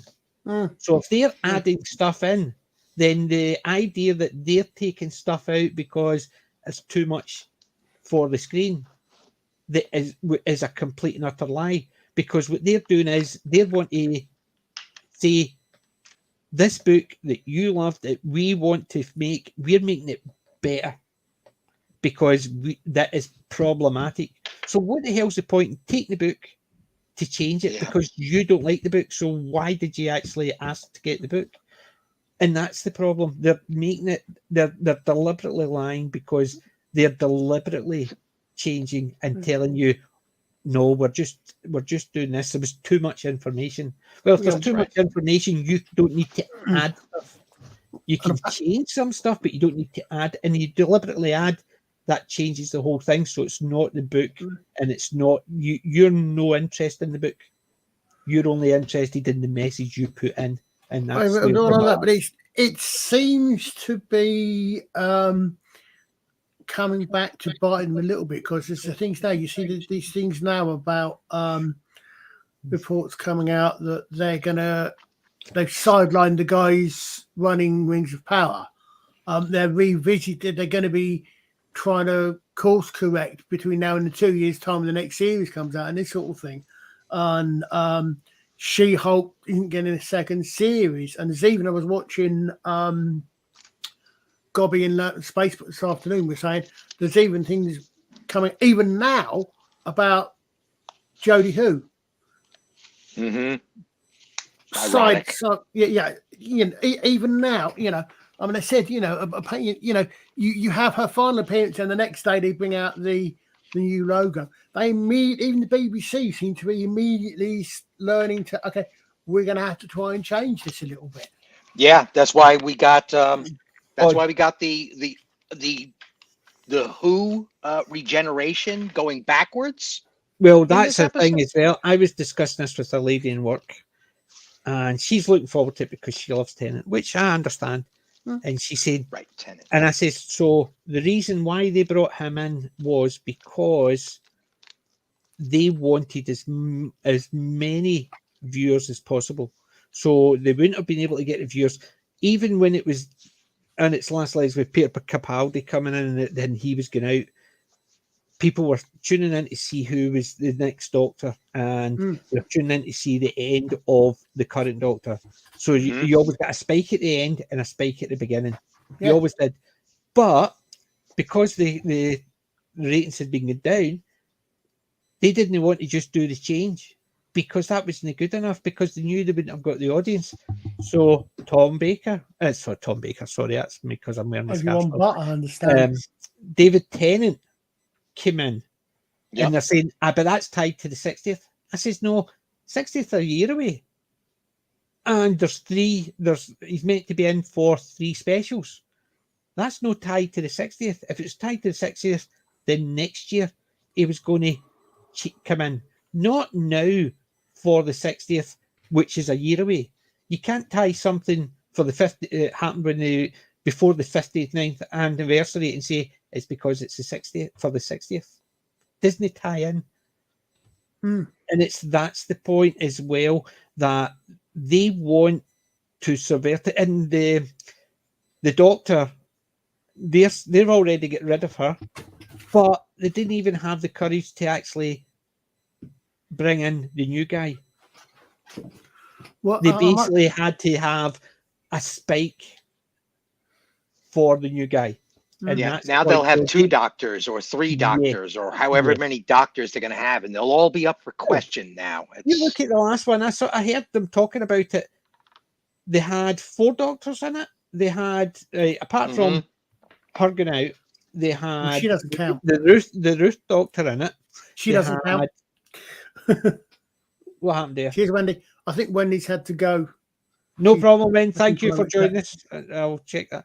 That's because I'm too busy talking and listening. But you had... I don't think any amount of Doctor will boost what the Doctor that's what I'm is. saying. They need to find a new, unique Doctor that has the same charisma and character. They'll not. They've already told us who the next Doctor is. Go for it. They've already told us. But what I'm saying is, right, in this episode, they had her. Connolly had the Ruth Doctor. I haven't seen it, so I'm just going by reports. No, I haven't. So they had her, and they had Ruth Doctor in it. They had David Tennant. They had Colin Baker, Sylvester McCoy, and Peter Davison. That's 6 Doctors. No, I don't. From what I understand, they didn't have Dr. Ruth in it, because I think she wasn't mentioned at all. But they did have David Bradley in it. Oh, is it maybe the David Bradley Doctors? David Bradley, but I thought, again, like you, still haven't seen it. So I thought they said the Ruth Doctor was talking to David Bradley one, maybe. So that's it. But still, that's 6 doctors. And if the Ruth Doctor's in it, that's 7 doctors. You can get in It's just jingly keys nonsense. And that's it. Is. Oh, look, something shiny here. And it's just nuts. Absolutely nuts. And they had an opportunity too, because I was watching a guy doing some critique on it, and he's like, why are all these doctors being seen in their old age form? They didn't die in their old age form. They should have somehow resurrected them sitting from the old footage and brought them in their original form. You mean like they did with Luke Skywalker? And something like that. And de-aged them. They could have done that. They probably didn't give Chimballs the budget to do a deep faking. But I mean, my look, I heard about this and I thought they brought back. I saw that. David Tennant wouldn't wear the outfit, so they regenerated his clothes as well. But that's not a new thing. I think the first to the second Doctor. Yes, but I think the thing is, it's the thing is, what I can do for a lot of these things, I can say, okay, up until Tom. I can say, okay, they hadn't standing back and being meta, they hadn't got all the ideas down. They were still tossing ideas about, but that Tom, especially when you get to say the Deadly Assassin, that's pretty much everything after that up until Jodie, anyway, is pretty much set in a, it's pretty much set as canon. They do this, they do that, and certainly throughout the new one, the whole idea of every regeneration we've seen in the new series, every regeneration you've seen, it's been an internal energy thing with the Doctor, which doesn't affect the clothes. So, regenerating into another Doctor in other clothes would almost be a suggestion. Well, hold on a second. So are they going to come back and, as people have said, is this going to be a Bobby in the shower moment? You go back, but if it was, I mean, my personal preference, I think, would have been it goes back to Peter Capaldi, and it's Peter Capaldi's. The whole thing is something with Peter Capaldi's regeneration going wrong. But I mean, I read this and I thought, so that they've got Bradley. They've got Bradley. They've not got Baker. They've got Bradley, Davidson, Colin Baker, and Colin Baker, Sylvester McCoy. And didn't Paul McGann turn up in it? I understand. Oh, he did as well. So that's 7 Doctors. Paul McGann. You've got David Tennant. So that's 6 Doctors. And her. Yeah, right. You've also got Ace and Tegan. And I understand there were 2 or 3 other. I understand Joe turned up. Didn't Ian turn up? Or maybe a couple of others. So that's a dozen people now tainted with this shit because they appeared in the final episode of Joe. There's now a dozen classic characters, real Doctors, and the rest of it, tainted by appearing in this crap. Well, that was why I looked at it. Yep, it's a mess. Yeah, definitely. The thing is, I mean, I saw the first season of Jodie. I saw the second part of Spyfall, and that was it. I didn't bother with anything since then.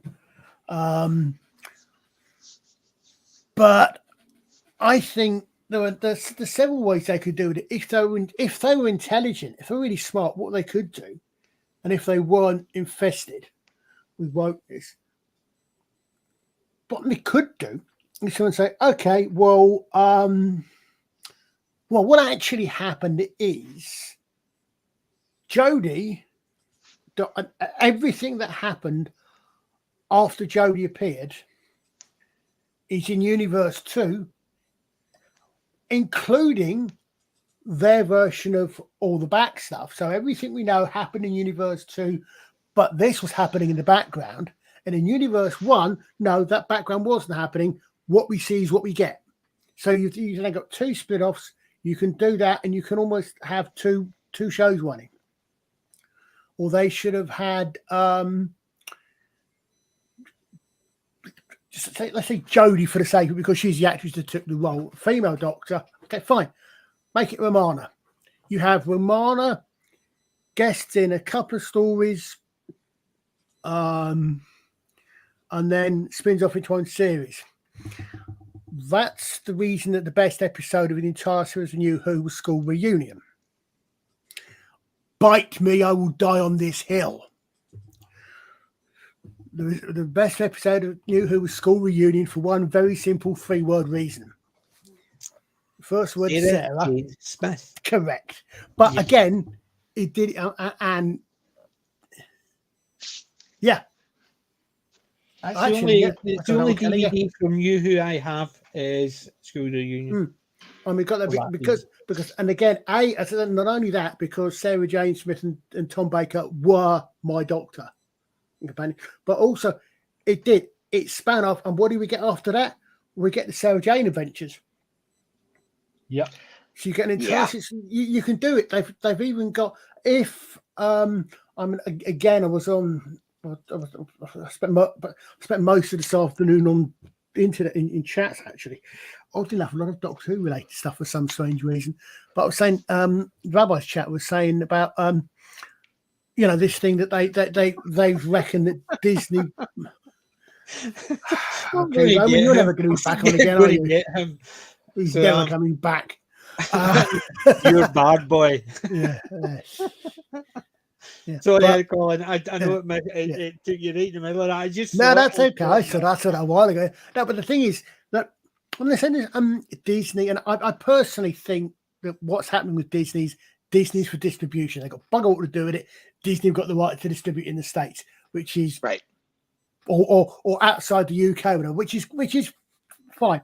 But people keep saying that they want the MCU style Doctor Who. So, well, RTD's the guy to do it. The problem is if Disney's in charge, what we're going to get is we're going to get the backstory to Benny from the awful was it Orphan 50? Whichever one it was that it Orphan turned out 55. It turned out it was the Earth.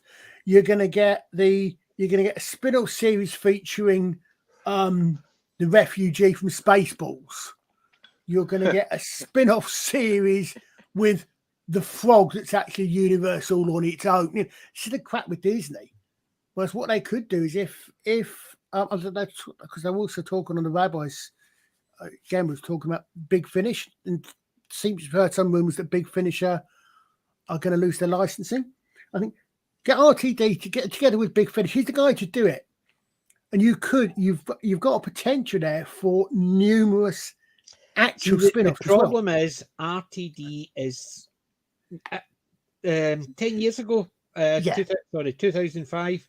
Yes, he was the right man for the job. Now he's just as nuts as the rest of them. Yeah, I mean, if he's so out there that he's so pro BBC that the BBC still sold it off.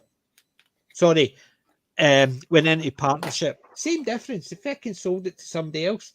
Their landmark show, and they got somebody else to do it, which means all the profits ain't going back to the BBC. Yeah, no, but I mean, I'll rephrase that.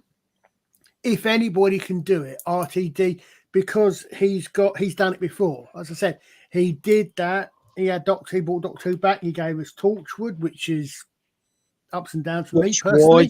Which is. Have you seen season 4? No, I don't think I have. Yeah, lucky you. Sarah Jane Adventures. I'm not sure if it was RTD or if it was Moffat that was behind Class. I know Class apparently wasn't any good, but it was, again, a Doctor Who spin-off. I mean, you've got, at the moment, as I said, do it in conjunction with Big Finish, and someone who's competent in doing it, an RTD from 2005, or an RTD who can keep his brain in gear and keep his politics out of it, or at least... Which I don't think he can. No, that's the problem. Yeah, this is the problem. But me... I would be quite happy to, personally, I'd be quite happy to see a Doctor Who series. I'd be quite happy to see, again, depending upon how it's done, Unit. a decently staffed unit series, so it's not just Kate. It's not just Kate and Oswald. Unit, Doctor Who, unit, Paternoster Gang. I love the Big Finish Paternoster Gang stuff. Most of it. It gets a bit old working times, but the Paternoster Gang stuff. Jenny, Doctor. There's a number of things that they could, if they wanted to do a spin-off, they really could. Well, here's a spin-off idea, and I'm saying this tongue in cheek, of course, but how about Companions Cafe, where it's literally a cafe, and all of the companions show up at various times to, tap into the wine box and maybe have like a wine night where it's all the companions just complaining or arguing Doctor Who stuff with each other, and like literally, you could have the whole show where they're in character as the companion identity. Yeah, but they're discussing the various doctors and all the stuff that happened behind the scenes, and so you're saying that again. Big Finish do a series of companion chronicles, but with various degrees of with the Doctor involved. Same sort of thing. You could bring about, because what you would do is you would bring back the character, the actors, as those characters, right? So there's your jingling keys. Now. Yep. So you don't need to do. Any expensive, no de-aging, nothing. Bring them back and celebrate them. Yeah, and they are talking about adventures they had with them. Good night, Grandma. Yeah, good night, Miranda. So you've got, for example, you've got Tegan talking to Ace about an adventure that she and the others had with the Fifth Doctor or the Fourth Doctor. Ace telling something about the Seventh Doctor. You could bring in, you couldn't really do the New Adventures because Sylvester McCoy. You'd need to de-age Sylvester McCoy to do the New Adventures. All you need to do is do it in animation. Like that type of thing. You could bring in, so it's almost like, and you just have their voices. The memory is the do Benny Summerfield. Yeah, that's the outfit I made for my nephew. Oh, wow. And as I said, so it was the silver paper when you mentioned the gold paper, silver paper and masks for over the mouth. And that's basically what I came up with. Oh, wow. Wow, that's such a great design. It was basically, it was a Dalek. I found it easy to actually design it. It was, the rest of it was a pain. But that's what I've been looking for. I've actually, because it just stuck my mind, I had to go and find it. Yeah. But this is the thing is that of all the things, Doctor Who, because of its history and all the stuff out there, even more than Star Trek, Doctor Who has got the seeds for so many spin-offs, one-offs, spin-off mini-series. Hell, yes, Steve. Yes, Roman. Yaz. See what Yaz can do as a companion.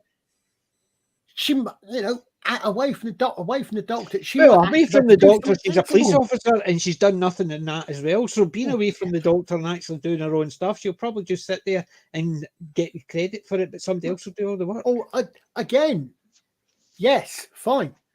Or either that, or as you say, PJ, do it as animated ones. So Yaz, you can have Yaz, and she can say, and she can tell stories off with her and the doctor. Yeah, again, do you know the problem with Yaz? It's the same as a problem with a lot of the companions, the newer ones. The older ones, it wasn't an issue. Because anybody that had a job, it was either a job within unit or they didn't have a job. Now they want them to show their self-sufficient, so they've got a job, but they're never at the fucking job. Yeah. And they're got a job is because every time they turn up at the job, somebody does what I think it wasn't Gary was talking about it. It was can't remember who it was. It might have been Gary as in Moller or whatever. They did what they always do. They don't show you them being good at their job. Somebody tells them, you're good at your job. So we Yeah. know. Because they can't show anything. It was Friday Night Tights. They were talking about the Riri Williams and the Wakanda Forever, where they went in and effectively kidnapped her. But they did beforehand is, you're the most intelligent person we know. You're really good. I like her. So basically, you like her because I've told you you like her. Whereas she throws something and the woman goes, I like this one. So it's effectively turning around and says, she's got no personality. We're not going to show you how likable she is. Somebody's told you, now you have to like her. That's what you have to do. And it's the same idea with the as, you're the best. So we have to think she's the best because somebody says. But she's never at her job. So how can she be the best if she's never at a job? No. And it's the same idea. They always give them a job now because to show that they're not just lazing around doing nothing and the doctors pick them up. They've got a job and they can do the job and be with the doctor. But to know that, we get told they're good. That's it.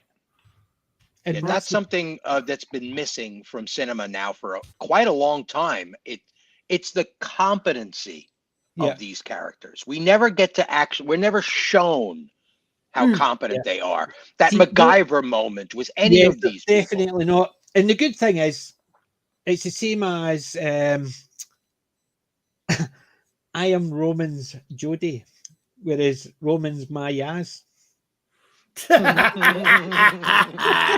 That'll okay, right. Okay, right. Somebody needs to put this on Twitter so that we can get plenty of PJ Roman shipping going. Jan, or would that be Roj? Roby. Roby. Yeah. Jim, good night, mate. Enjoy your meal. Jim, have a good night. Yeah, definitely, Jim. Kelly, I would say I would be extremely surprised if there was any Jodie in Big Finish. But I think I was looking through yesterday and I've got a feeling I saw something with Sacha Dhawan's Master advertised on Big Finish. So you never know. But yeah, I don't think they'll make much from it. And if they do, I hope they keep her logo on that, because I hate that logo on anything they bring out, because it doesn't. My one logo I like. I never liked any of the new Who stuff. Yeah, but I mean, I don't want to, but it doesn't belong. I would no more want, for example, the new Diamond logo to be appearing on any Jodie or Jodie related stuff than I want her logo appearing on Classic Doctors or on the War Doctor or any of that. See, I was the exact same with John Sims. Yeah. He ain't the Master. No. Missy's not the Master, and Sacha Dhawan's not the Master. To me, they were too manic. The Master was a psychopath, but he wasn't just a Joker psychopath. Right. It was he was like No Country for Old Men psychopath. Yeah, like he was basically cool, calm, and collected. He just had zero morals, and he would just kill whatever was in his way, no problem. But if somebody actually was in his way, he would just ignore them because he was better than them. He didn't need to actually go out his way to kill everybody. The Master for me is Roger Delgado. Yeah, Delgado. Now what I will do, I will Ainsley. I would kind of almost include Anthony Ainley in there with Delgado, because they were very similar look. But Delgado brackets Ainley and Derek Jacobi. Yeah. And one of the best moments in You Who is the moment you go, holy feck, that's Derek Jacobi. Yeah. As the Master. Yeah. And 5 minutes later, he bloody regenerates. Because his was not a manic same again. No. And Kelly, Michelle Gomez is great. She's funny. However, she ain't the master. She could have been the Rani, and she should have been the Rani, because, or if she was the master, she should have been the master, not Missy. Because changing the names, that means effectively the Doctor's names are important, because all Time Lords' names are unimportant. They've already told us Time Lord names are unimportant, because John Hurt, the War Doctor, he gave up his name, so his name is unimportant. Now the Doctor's name is unimportant because, and then Missy and the Master's name is unimportant because they can change it whenever they want. They're not known as something like Saxon, which is fine. They can use a different name, but when they introduce themselves as the Time Lord, it doesn't work if I can change my name, so your name means nothing. Yeah, the thing is, I think they did that for the sole purpose. Well, they did that for several reasons, but the main reason they did that was so you could have the line at the big reveal at the end. Well, I could hardly go on calling myself the Master, could I? Yeah, I could understand why they did it and called it. But the other thing that gets me though is you say that is, which is one of my arguments why the whole numbering system is out. Is because no, the numbering system is out because of the line, who were we kidding ourselves? You weren't the Doctor when you were the Doctor all along. You were the Doctor on the day there were no right choices. Sorry, John Hurt was the Doctor. At the very end of it, he said even the Doctor comes back and accepts him back, if you like. So he is. But I know what you're saying. Yes, he didn't call himself the Doctor because he didn't think he was worth it anymore. He was the what? But I don't know if you've listened to any of the Big Finish ones. No, but there's one there where I think it's because John Hurt made a few audios to the War Doctor before he passed away, and by Christ, talk about mistakes. Disney do not put Luke, Leia, and Han together. And BBC, who for God's sake 40 years ago bought us bloody I Claudius, didn't put John Hurt and Derek Jacobi together. God, they should have done that. But be surprised, basically, because they don't think it is important. The programs are not important enough to actually click. Like, for instance, we'll give you a franchise. Let's just say Firefly, and you're getting the cast. And then when you're making it, but it's about a new ship. The only crew member who's on Serenity is Kaylee, right? That's the premise of the show you've been given. Right. However, we've got all the old cast to agree to appear, right? And they're going to appear in the same episode. What would be one of the things you would write into that episode? Them all sitting down at the place. So you would have Walsh in the bridge, as it were. Yeah. You would have Mel, maybe Zoe sitting behind, and you would have them all sitting around the table, Jane and everybody. Yeah. You would have them all sitting around the table at least once, just talking about old times. But if you gave that same thing with the same premise to one of these nutcases now, what they would do would be, they would go to one place and there would be Mal. They'd go to another place and there would be Zoe and Wash. They'd go to another place and there would be the Doc and Summer. Yeah, I mean, that's what they would do, because to them it's unimportant. They just need a story. So the story gives them the opportunity to show different scenes. And you're sitting there thinking that's not what the fans want, and that's what they did. That's what they did with Star Wars, and that's what they would do in the Big Finish. It shows that they've done it because they don't see it as a fan would like this. They just see it as, well, we're not going to pay out for him. We don't need to. We'll get him to do another one itself. Yeah, they're writing it as if they were accountants. Yeah. Yes, that's exactly it. The reason I ask you particularly about the Big Finish, you saying that about the War Doctor and all the rest of it, is there's a line, and I think it may be in one of the ones, because after John Hurt passed away, they've got someone else in To do his voice. to do the young War. So literally, they literally pick up quite literally the second after Paul McGann regenerates into John Hurt at the end of the night, the Night of the Doctor. But there's one that come. I can't remember which one it is, but if someone comes up with a line, so that's what it means to be a Doctor of War, as in the Doctor is putting the bandages on, as in he's not a warrior. He's still trying to do medical attention to the war. If you see what I mean, the war is his patient in effect. Mm-hmm. Which actually turns the whole thing around. No, I haven't, Kelly. I'm going to have to look that one up. I haven't either. No. I have, but I've listened to some of the War Doctor ones. I listened to the Susan's War ones. I need to get back into listening to those. See, I've got other books, and I must admit, I stopped listening to Big Finish. I've got a lot.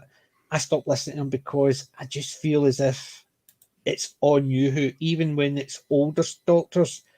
It just feels and sounds like Yoo-Hoo, and the Yoo-Hoo just doesn't interest me anymore. Yeah, well, they've got some new ones on. I'm just looking at the list. My list one that I've got recent. I've got some books. There's some new the Fifth Doctor Adventures, or the 40. They're quite good. There's the new one. Beyond the War Games, which is continuation for the second Doctor. They've got a few in there that's good that I like, and I'll listen to them, and other things I'll sort of pick up with. I really did actually like, for example, their UFO prequel. Sounds ideal. Yeah, but could you cover for me for 5 minutes? I need to. Sure. Yeah.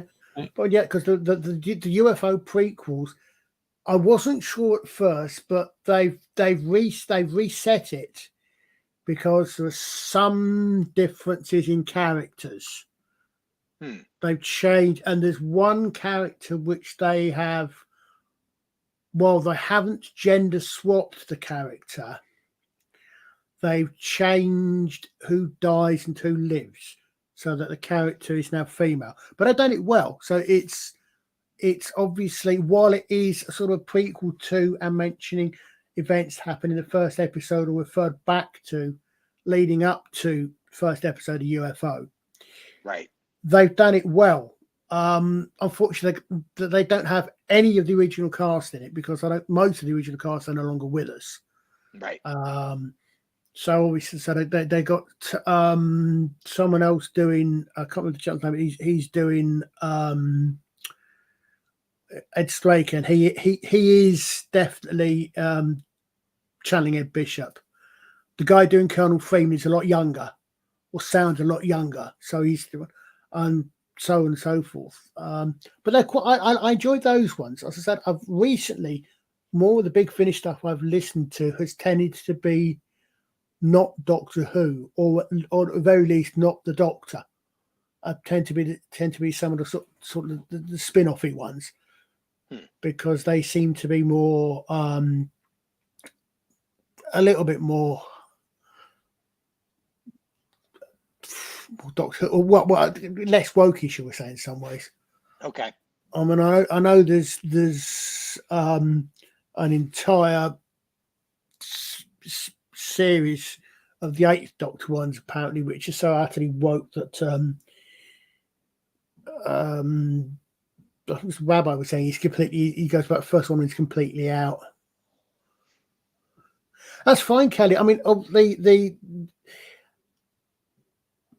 it's very difficult to suggest to anyone who's only picked up with New Who. I think it's quite difficult to suggest what you go back to, partly because those just grew up with the old one. That's the one for us. I mean, they're all different ones. I don't actually have much issues with a lot of what they do with the old Doctors up until the recent series, anyway. I think River Song has been so massively overdone, for example, in Big Finish.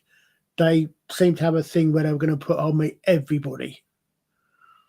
Unfortunately, and you're thinking, well, hold on a second, sorry, you've got her meeting the first 9 doctors, and yet when Tennant first meets her in the library, he's no idea who she is. So they've got to be they have to be really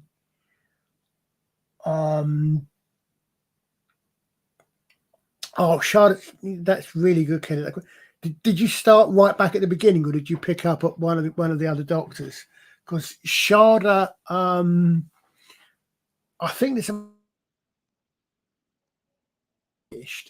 about 3 different versions of Sharda, because I'm sure there's an audio book of Sharda, and I think there's an audio play of Sharda with Paul McGann. I think there's 2 or 3 different versions of Sharda, so that's a good one to catch up with. But what I like about Big Finish is that they have done what they've done is they've taken the spin-offs. I mean, people who aren't familiar with the classic, who've only picked up who may not realise this, but you've got 1989, I think. Doctor Who finishes, you get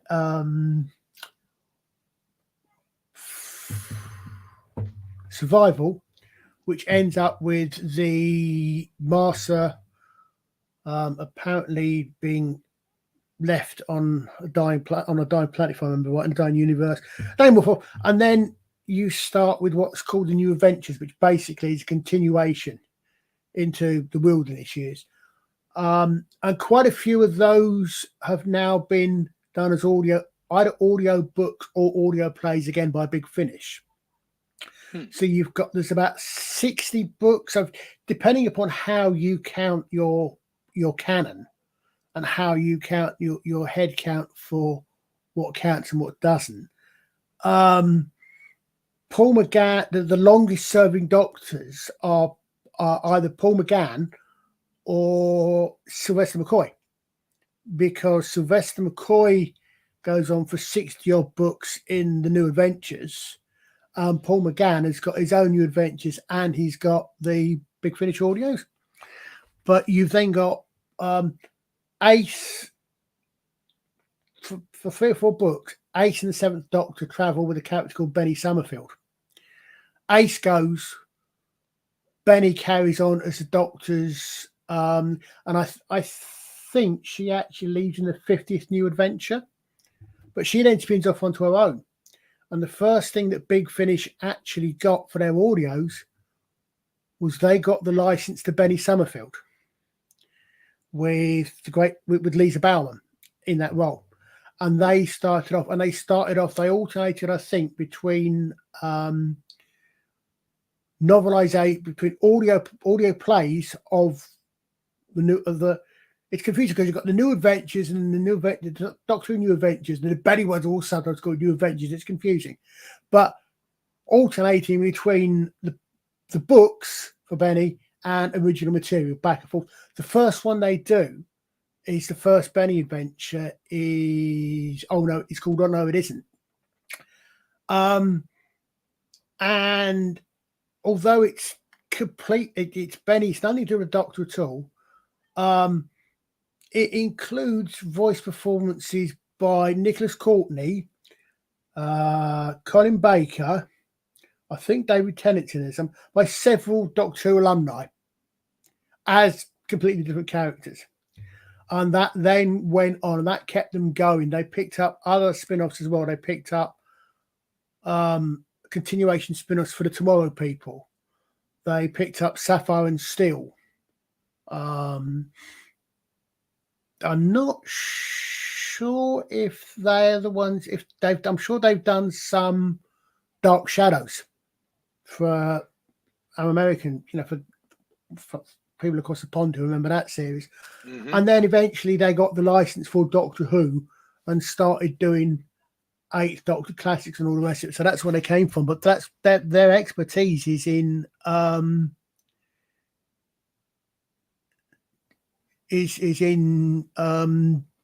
spin-offs. Yeah, I know, Kelly. I listened to the Eighth Doctors up until a particular point where they seem to be disappear from our universe, well, from the universe into another universe. Picked up a few more of those. The Benny ones I followed all the way through. I'm about a box set behind now, maybe 2 box sets behind, because they seem to change those ones over time. You start off with her. I'm trying to think. You start off with her at the university. Yeah, she starts off at the university. Then she ends up at the Braxitel collection with Braxitel as a Time Lord. And then she ends up off on her own. Then she gets kidnapped by the late, great David Warner, who actually happened also to be her. I'm not sure if they were married, but they were certainly in a long-term relationship until he passed away. As the unbound version of the Third Doctor. And then I've just got to the bit where they finally, spoilers, get back. So, Kelly, you've had a good long one with the old ones then. Of the animated one, I'd be interested to know how you think the old ones compare with the new ones. Yeah, I've got but they've got they've even got some old Thunderbirds and Captain Scarlet. But Big Finish also actually are now, they do stuff with Anderson Entertainment, which is run by Jerry Anderson's son Jamie, by his first marriage. And so they do a lot of stuff, and they release their stuff through Big Finish. So they've got that. So Big Finish, I think they've got a lot of stuff, although Doctor Who is what they're mainly associated with these days, a lot of their stuff is either completely independent stuff, like they did one that the Rabbi really loved, and I wasn't that stuck on, New Frontiers, which completely and utterly independent thing about a starship catching up with another starship, but I found it a bit too woke in some places for me. But that's what I like about Big Finish. They do a lot of these things. Got probably 80% of their stuff's Big Finish. Yeah, Kelly, a lot of people have said that Tom Baker, that Colin Baker's Doctor improved drastically because apparently he wanted to change the character, to start the character off as the gruff one that he was, and then gradually mellow him down. That was they wanted to actually. He wanted to be more like the first Doctor's grumpy. And they've done, and in Big Finish, that's what they did. I love a lot of the Sixth Doctor in Big Finish. I love him with Miranda Raisin's character, and I love him with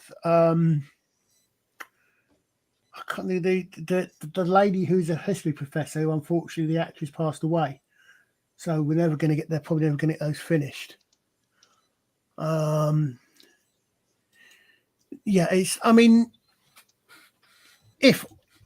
I know some people said they just can't get into audio, and that's fine, I can understand.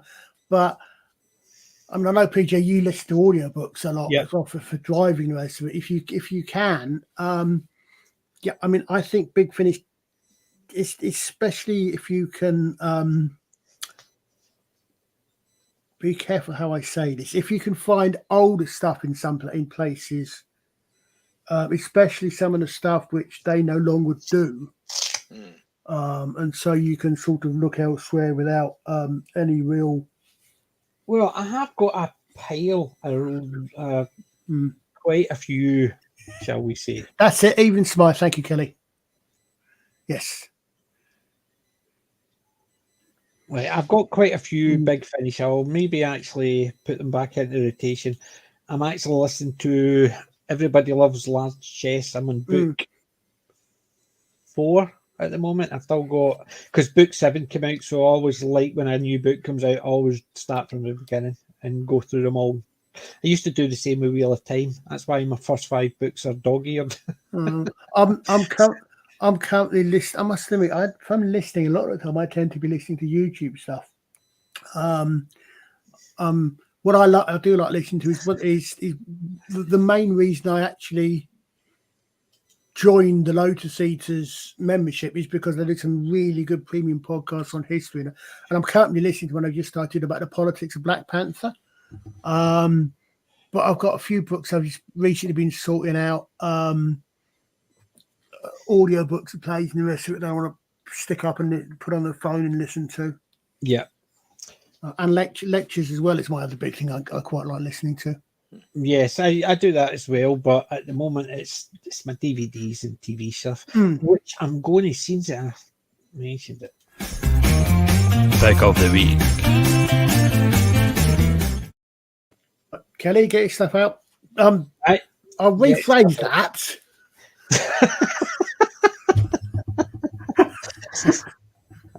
Yeah, I think you should.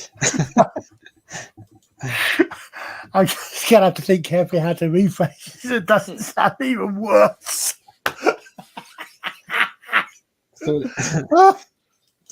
see, I used to get a lot of my audio stuff on audio tape from the library. That's what I used to do, and then CD from the library.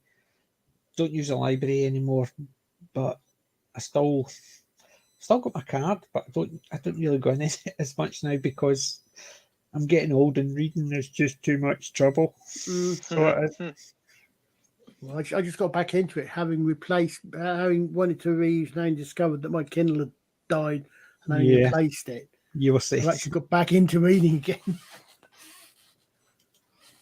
All right, let's see what Roman's pick of the week in the chat is. So let's see. Yeah, because unless Colin is going to pull off a miracle and actually have something for a pick of the week, I'm afraid it's between you and Roman, PJ. Is this Roman's? Yeah, it's the digital sound unit. Pick of the week, that would be cool if you've gone out somewhere. I bought some multi-connection USB charging lead things. Does that count? Yeah. That's nice, Roman. Yeah. Yeah.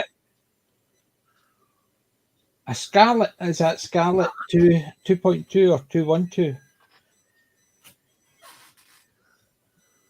If it's Scarlett, very retro looking. I approve. I was going to if it's Scarlett, I trust it's the captain. Yes. And what is it? What exactly are we looking at there, PJ? You seem to know exactly what that is. Is that no? It's basically I was just reading off it. It's just basically looking at the pictures there. It's got a monitor option, a gain, a couple of gains, a couple of mics. So it's basically it's 2 mic option. So I think that's so. Like, for instance, if you had a guest, 2 mics in. Oh, I see. That's what it looks like. Okay, so it's kind of like a soundboard where you can get multiple ins. But considering they didn't use as much information because he basically, let's see. You put the picture up. This is the Emperor. This Emperor. That's it. He called it an Emperor because it's no mother. It's an Emperor. But what is it, Roman? I just got it up here. It's Scarlett's Best. This is featuring news. Okay, now with pro quality sound and easy step setup, this is a great choice for new experienced recording enthusiasts. Multiple options, 2 mics, so you can have a chat without having streaming and podcasting, recording, songwriting. Yeah, it's an audio. It's a USB audio interface. Excellent. 3rd generation. Super duper duper. Well, mine's is only DVDs. I did get 20 odd, so I've split them up into 3 bundles because obviously over the next few weeks I'll be away, so I'll not have as much chance going. So I put the side. One of the first ones is Saints and Soldiers. Oh, I thought that was I saw Assassin's Creed. That looks just like the poster for Assassin's Creed. That's hysterical. Yeah, Second World War one, Saints and Soldiers. I've seen this before, and I picked it up because I can vaguely remember it. Because I went through a stage where every minute of every day I was watching more movies. And that was one of them. It's Band of Brothers meets The Longest Day. That's the tagline for it. There is a time for heroes. A powerful wartime tale of survival, morality, and honour. So I picked that one up because I remember seeing it. I just wanted to re-watch it. And then I picked up that one. Mutant Chronicles. Never even heard of it. And I thought, it looks good. The picture looks good. It's just basically Thomas Jane, Ron Perlman, and John Malkovich. So it has promise, considering John Malkovich is in it. Even Ron Perlman, apart from him being a nutcase. I did pick up some music, believe it or not. Ooh. The Complete Jam. Going underground, eating rifles, stuff like that. I remember listening to this when I was a kid. So the Jam was one of the things I used to listen when I was at school that long ago. So I saw that and I thought, 2-disc live. So I thought I'd pick it up. That's nice. That's like a greatest hits album then. In effect, yes. So you'd say The Complete Jam on film, 1977 to 1982. Oh, so it's a filmed concert. It's a filmed event. Wow, that's fantastic. So the Complete Jam. So it has it all like me. So I just thought I'd pick it up and see it was there. And then I picked up some old ones. Good Night, Mr. Tom. Second what World year is War. that? This one was with John Thaw in it. I can't even remember off the top of my head. Where's the? I'll look it up. Find the bloody date on it, and it's these DVDs. Try to find a date on these things is almost. I know. They do it in Roman numerals too. When you finally found it, you're like, "What?" But if I remember right, this was done probably early 2000s. Yeah, it says 98, 1998. 1998. So the only a couple of years out, but I remember to get told about. I haven't seen it. I was told about it. Told about it years ago, and somebody had recommended try it. It is one of those movies, old classic type, old man being a mentor to kids, now the evacuees during the Second World War. He brought a kid in and was a mentor to him because he was evacuated from London during the Blitz. So that's what it was. So I thought I'd pick that one up, and so me and my wife will sit down and watch that one. And picked up Coming to America. Oh, nice. What a great movie. Aye, it is. I've seen that multiple times, but I thought, oh yeah, beauty. Eddie Murphy's widescreen collection. So yeah, definitely. So looking forward to re-watching that one. And since somebody mentioned them earlier on, Man of Steel. Nice.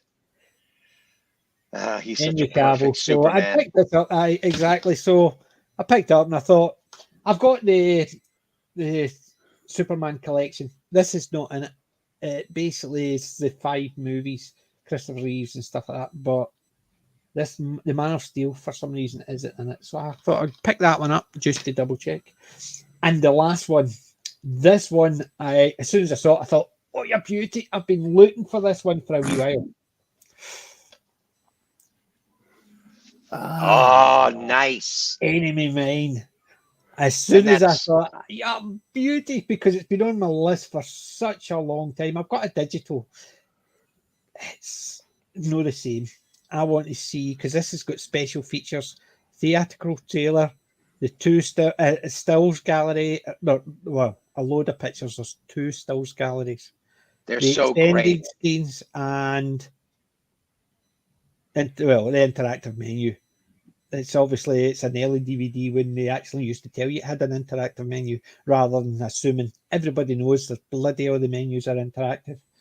But I'm so looking forward to this one. So seen it multiple times and it is a great movie, but having the DVD is just nice. So, Yeah, I'll bet you the commentary track is going to be an absolute joy to listen to. I can imagine. Lou Gossett Jr. just knocks it out of the park in that movie. He does. The good thing is, it could be anybody under that makeup. It's so well done that if you're looking at the pictures of it, you wouldn't know who it was. And to me, that shows how good the makeup is. That he didn't rely on him; he relied on the character he created to make this a special one, because you know what it's like. You see the names and people go in and they have expectations of the actor. So like you see Dennis Quaid in it, and you know what he's like. So you expect the usual expressions and the looks and how that type of thing. And then you see Louis Gossett Jr. and you think, yeah, you've seen a couple of his movies, you know what he's like, you know how he acts. But in this, because it's taken that away, it could be anybody, but it's all down to the character. And he is the character of the alien. And he's just so freaking well done. I just love it. So that's my pick for this week. I have got 2 other piles just like that, but I decided to split them because I would have been here for ages, because there's some good ones and I split them up. So the really good ones backwards and forward. Yeah, because when Dennis Quaid did Enemy Mine, he was coming right off of The Right Stuff. So like we really had a solid idea of who this space guy was, right? You know, we seen him as a traditional spaceman in NASA. So to see him in this, it was basically just reperforming the same kind of attitude. He's got that country boy pilot, cocky, Yeah. Such a good movie. It just goes to show you don't need a gigantic set piece after set piece after set piece kind of movie. This is just literally 2 guys getting to know each other. Yeah. It's kind of a buddy movie. Yeah, it turns into a buddy movie, and then it turns into something else because he's raising a kid. Yeah. Yeah. And it becomes anti-slaver and anti-exploitation. It's a good movie with the typical sci-fi genre, a sci-fi genre that makes you think. Yeah. Did you see the fuss apparently there was when they tagged on Henry Cavill to the post-credits scene of Black Adam? Apparently, the powers that be had decided Henry Cavill would never be Superman again. Then he turns up at the end of Black Adam. Well, there's some interesting little caveats in all of that. I think that The Rock may have made it an issue in his contract that he wanted Henry Cavill to come back. Because he's been pushing for it and talking about how it's all on his shoulders and blah, blah, blah, blah. I'm the hero and here I come with the new universe. And good grief, dude. Get off the soapbox, would you? Yeah. And sorry, Black Adam is not a hero. Black Adam is a villain. Just because The Rock takes on and suddenly he's a hero. No. Yeah, Peter Sellers says not anymore. Yeah. I said I'm coming to that for not knowing the characters. So well, that's what I'm saying. I watched the Shazam and Superman, and it's v Black Adam, and Black Adam's just got the human, and he's going, well, if you don't actually change back from Shazam, I'm going to crush her, and that's basically how these people are just incidental. They're in effect weaklings, and I'm a god, so I don't care about them. And I just want them to worship me because of that. It's his whole attitude. But now with the Black Adam, because you put a person who likes to be liked. He was a slave who broke free, and he was getting beaten, and he only wanted to help everybody, and then the things happened. And no, just giving him a backstory where, see, he was really good. He was only trying to help, and things went wrong, and this is his way back. That's no Black Adam. That is somebody else. Don't know who else. Mm-hmm. So if you're making a movie about a villain and just your typical all villains are good and all heroes are bad attitude, doesn't work just because The Rock's in it. Yeah. Well, so the weird thing is, I don't know. I'm mildly confused on these things, but apparently, Wakanda Forever's been released, although it's not due out till the 11th of November. And I don't know if any of you saw it, but there was some insane woman on TikTok saying that I know what you're going to say. Folks, that white folks shouldn't go and see the film. The great thing is, she started off by saying all our accomplices. Yeah, initially that's what they were talking about in Friday Night Takes. Initially they said when Black Panther came out, this is not for white people. White people shouldn't go and see it. And then when they realised that wasn't working, they were saying any white person that doesn't go and see it is a racist. Now what they're saying is, no, they said with Black Panther, the nutcases were saying white people shouldn't go and see it. It's for black people. Then with the Woman King, they were saying anybody who doesn't go and see it is racist. Now what they're saying is white people should buy the tickets and give it to black people, then stand outside and wait and ask how good it is. It's gonna. I mean, was it Tom from Midnight Surgery? I think. Melvin, thanks for joining us again. And thank you for that recommendation for The Wizard of Oz. I did find it, as you saw, and I uploaded it. Excellent. I think Tom put out a tweet saying we're told white people should buy a ticket for Black Adam instead and support other black. Well, I said, I mean, that was Gary. He says he supports black films, so he bought a ticket for Black Adam and went and saw. I said, I mean, the thing is, so he didn't even give the money for that one. He gave it for Black Adam. Talk about Catch-22. The thing is that my first was, well, that's okay. I'm obviously not anti-black because I've got no intent. I've got no interest in watching this film, so I'm not going to go and take a seat. So I'm obviously not anti-black.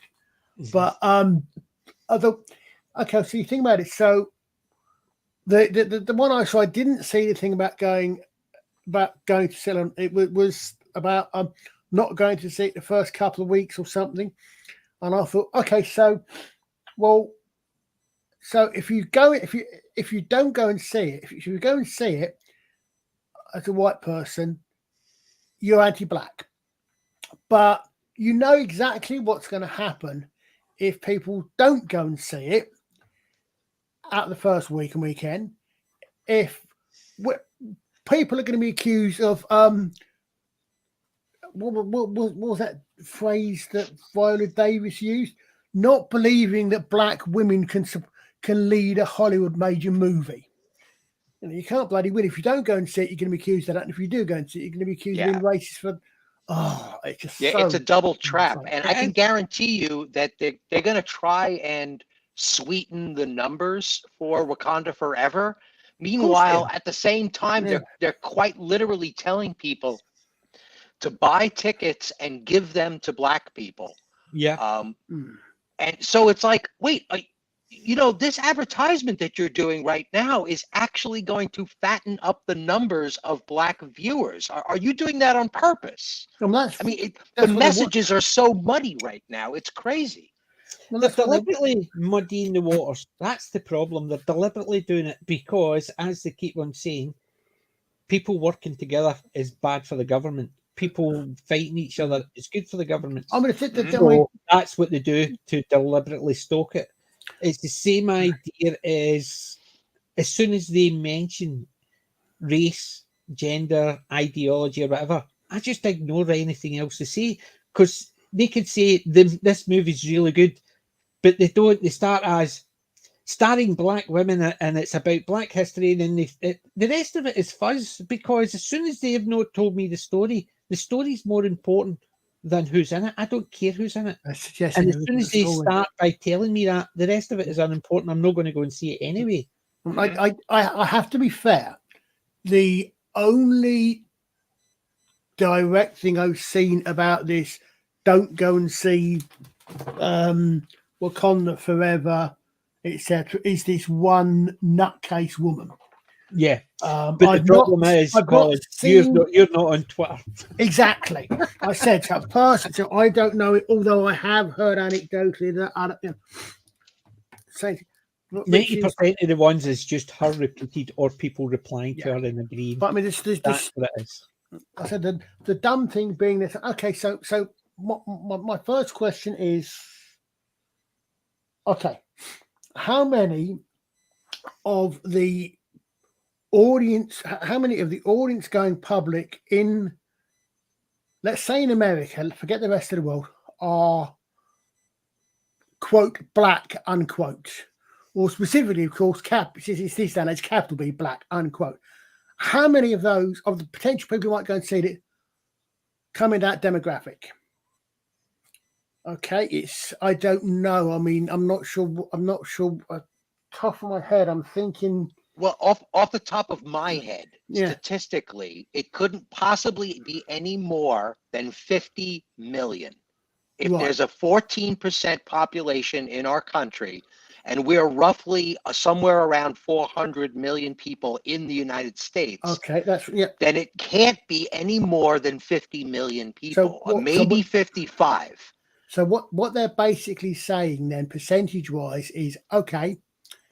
Of the potential, thank you, Ken. Of the potential viewers for this movie on this opening weekend, which is always supposed to be the big one, we want 85 to 88% of the potential viewers not to go and see it. Okay, that's a smart marketing idea, isn't it? Yeah, then they'll complain about the numbers. It's same for Terminator Dark Fate. It's not. Oh, sorry, it wasn't Terminator Dark Fate. It was it the new Charlie's Angels? Yeah, probably. This was not made for you men. And then as soon as it was failing, they were saying, "Why are men not coming to see it?" Because we get told you didn't want us to come and see it. Yeah. Now you're telling us because you're failing, you should be coming and seeing it. Yeah. I mean, yeah, but it's like any of these things. I mean, it's that other one. That one, is it Bros? Yeah. The complaining about that, saying, okay, well, this isn't. No, because I'm not sure if Bros was marketed just for gay people or not. But I do know that apparently, simply by the numbers, most of the gay population didn't turn up to watch either. No, there was another one was.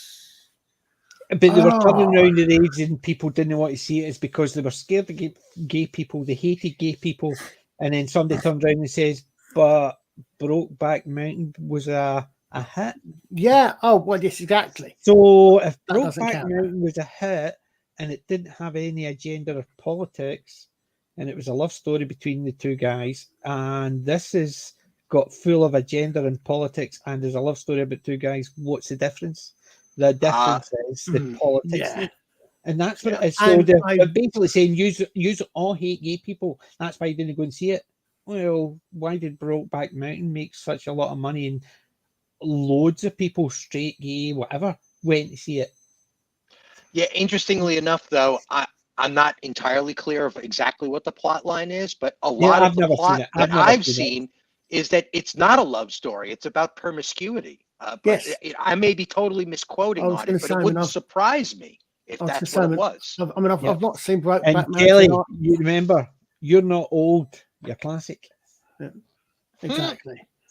But I remember, because I've not seen Brokeback Mountain either. But I think the other thing that this one has that the other one doesn't, and admittedly, it's 10, 15 years ago. Brokeback Mountain now, so tastes do change.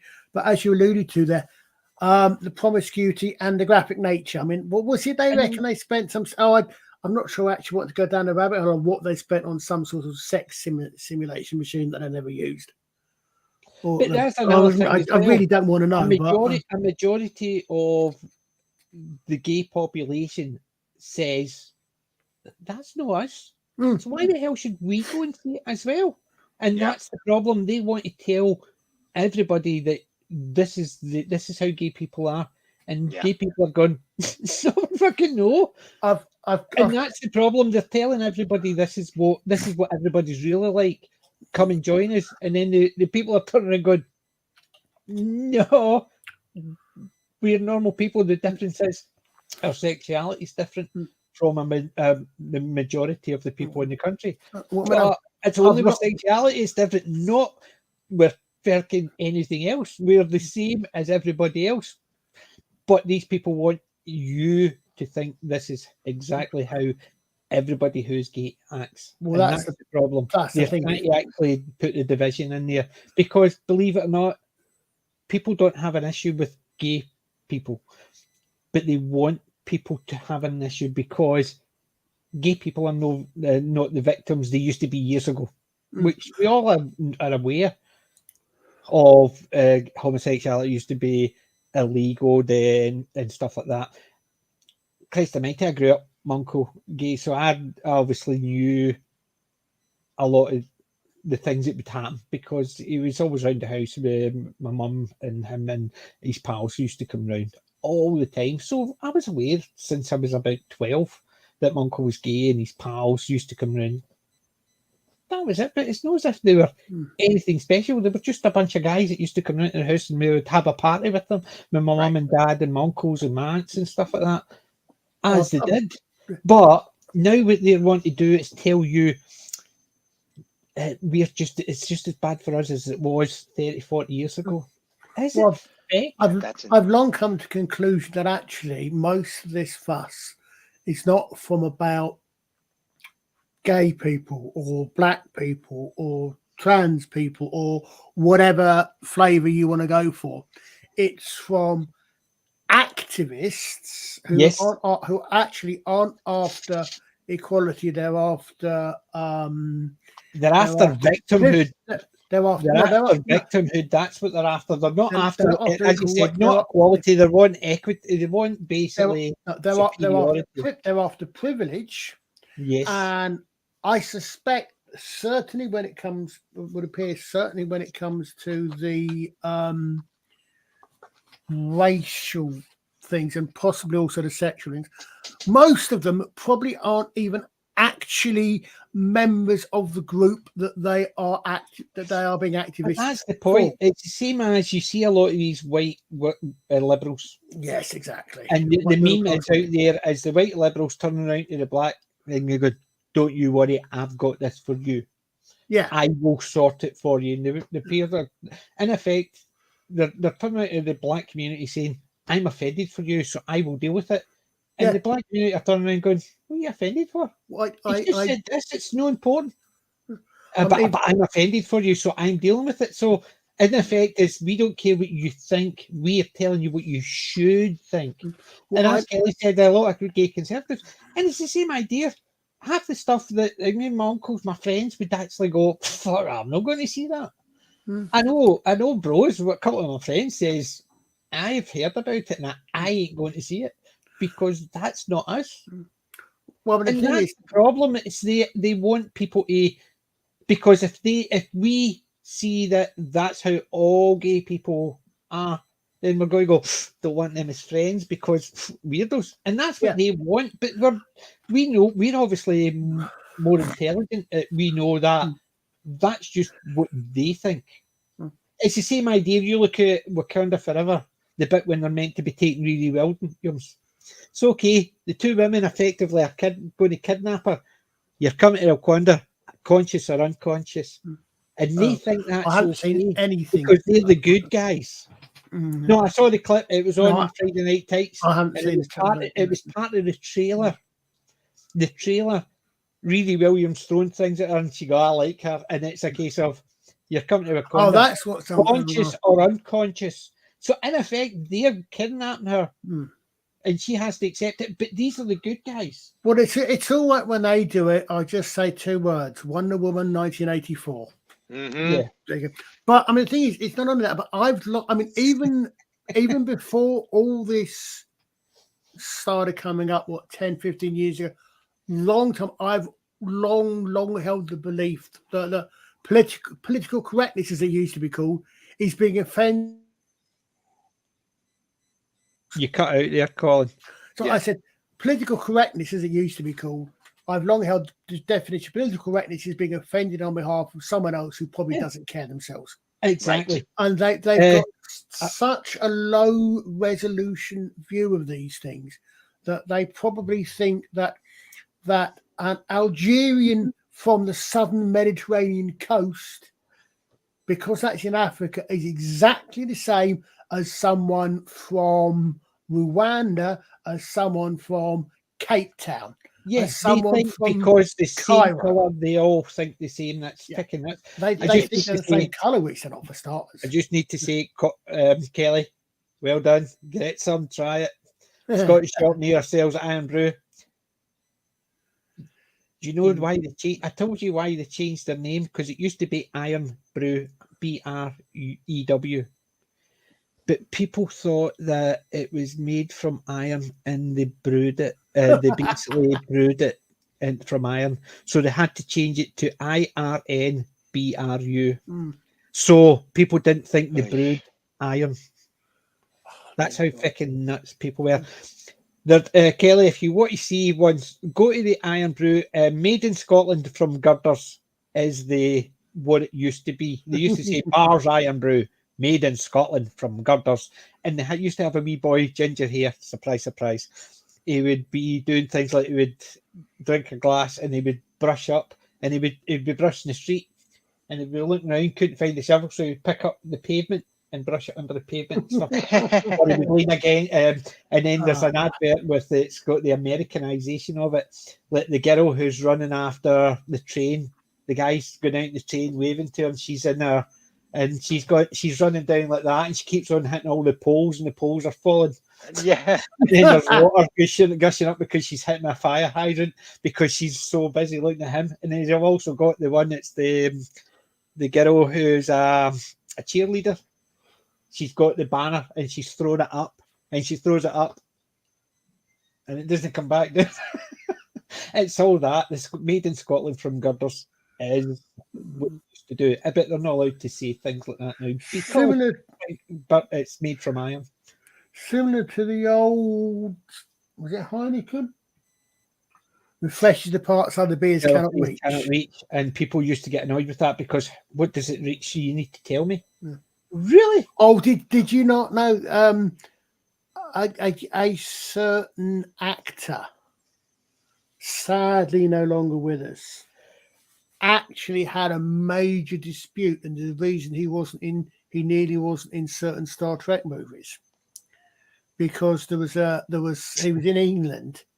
Leonard Nimoy, he was in England, and he saw an advert, and it was Spot with floppy ears, had a Heineken, and the ears went up, and I don't think he had a fit. I mean, I don't think he was wrong in this. That they didn't have his permission to use his likeness, and apparently this got a long legal battle. Not necessarily with Heineken, but I think with his agents and with the film companies, because they were doing these adverts without his knowledge and his permission. Kelly, I've seen some Babylon Bee stuff. It's very, very good. I've seen some Babylon Bee, and I'm on the Babylon Bee Twitter feed as well. And yeah, I've seen what they've said about Elon Musk. I mean, the thing is, these days, I was taught again on. And I don't know, Kelly. Anybody else that's in the chat, say hi. But we are still here. Well, there's at least two because I'm chatting in chat, so I can type in. But no, it's going. I've forgotten what I was going to say now. There was something about connections. I know that was me interrupting with the Iron Brew thing. Sorry. Yeah, one of my favorite things back in the day, a commercial ad, was the Joe Isuzu. Do you guys remember that? Where he's basically lying as the gimmick. He's lying to the audience. This is the best car ever. Gets 300 miles to the gallon. The tires will last forever. More seating room, and it's all lies. It's literally saying on the bottom he's lying. He's not telling the truth. And it was negative advertisements for negative advertising's sake, as a joke, as a tongue in cheek. That was the guy who he talks like that, didn't he? It was that character. He's got a very high nasally voice. Is that the guy? I'm pretty sure, yeah. Yeah, I don't know that one. There was someone a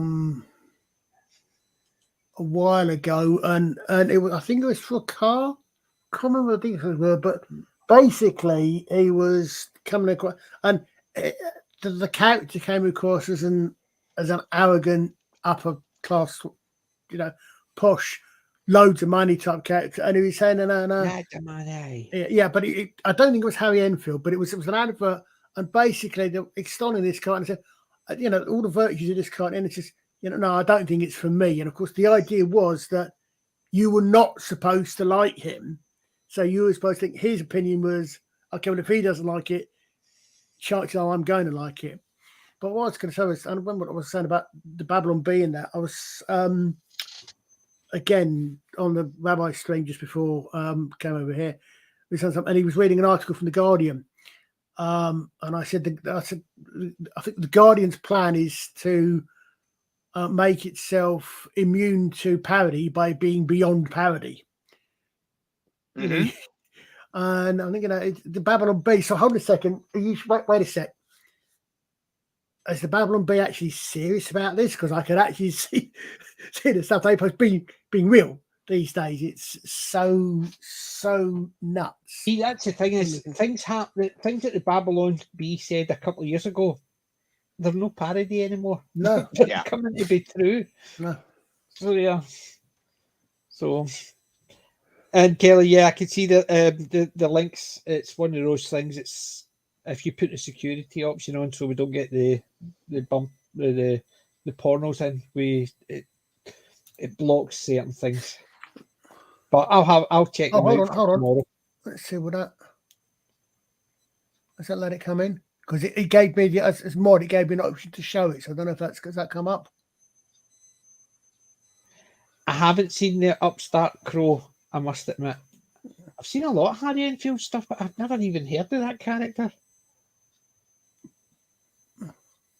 Yes, I know the show because that's with David Mitchell as Shakespeare. I've seen it, but I know the one you're talking about, Kelly. Yeah, I haven't seen that one. I'll need to check that one out as well. Harry Enfield, I've seen a lot of his stuff. Loads of money, or Stavros. Yeah. Stavros, these kebabs. These are just same idea as your Saturday Night Live. We would have similar idea. Did they call it? It was Friday night, wasn't it? Something like that. I think they used to call it Friday Night Live. The same idea. It was, it was obviously a variation on your Saturday Night Live, and it was the same idea. You had stand-ups, and they would come and do bits and pieces. Right, a variety show.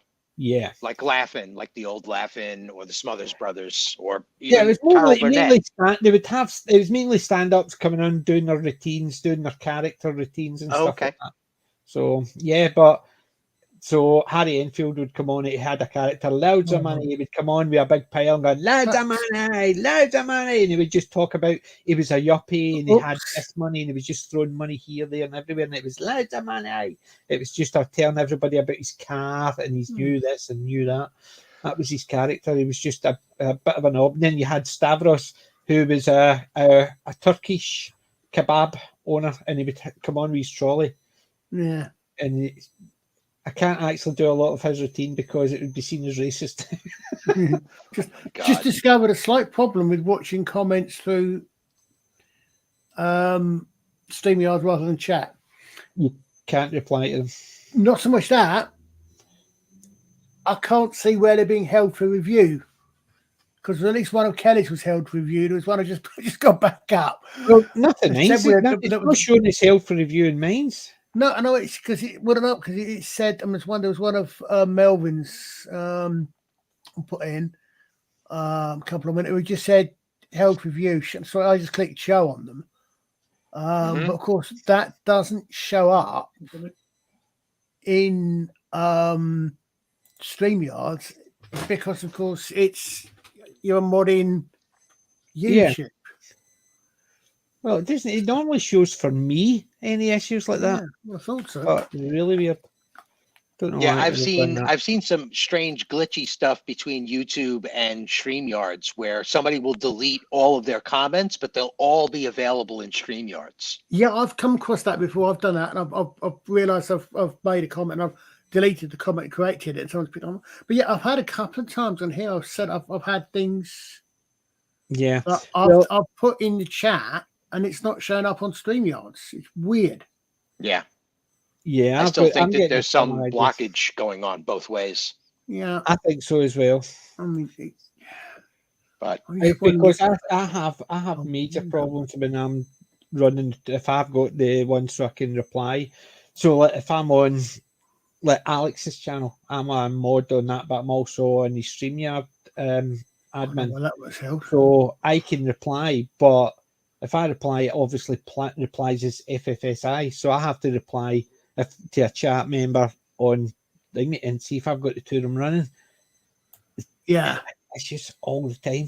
So try and no run it, but it's just one of those things. Sometimes you have to have it running separately.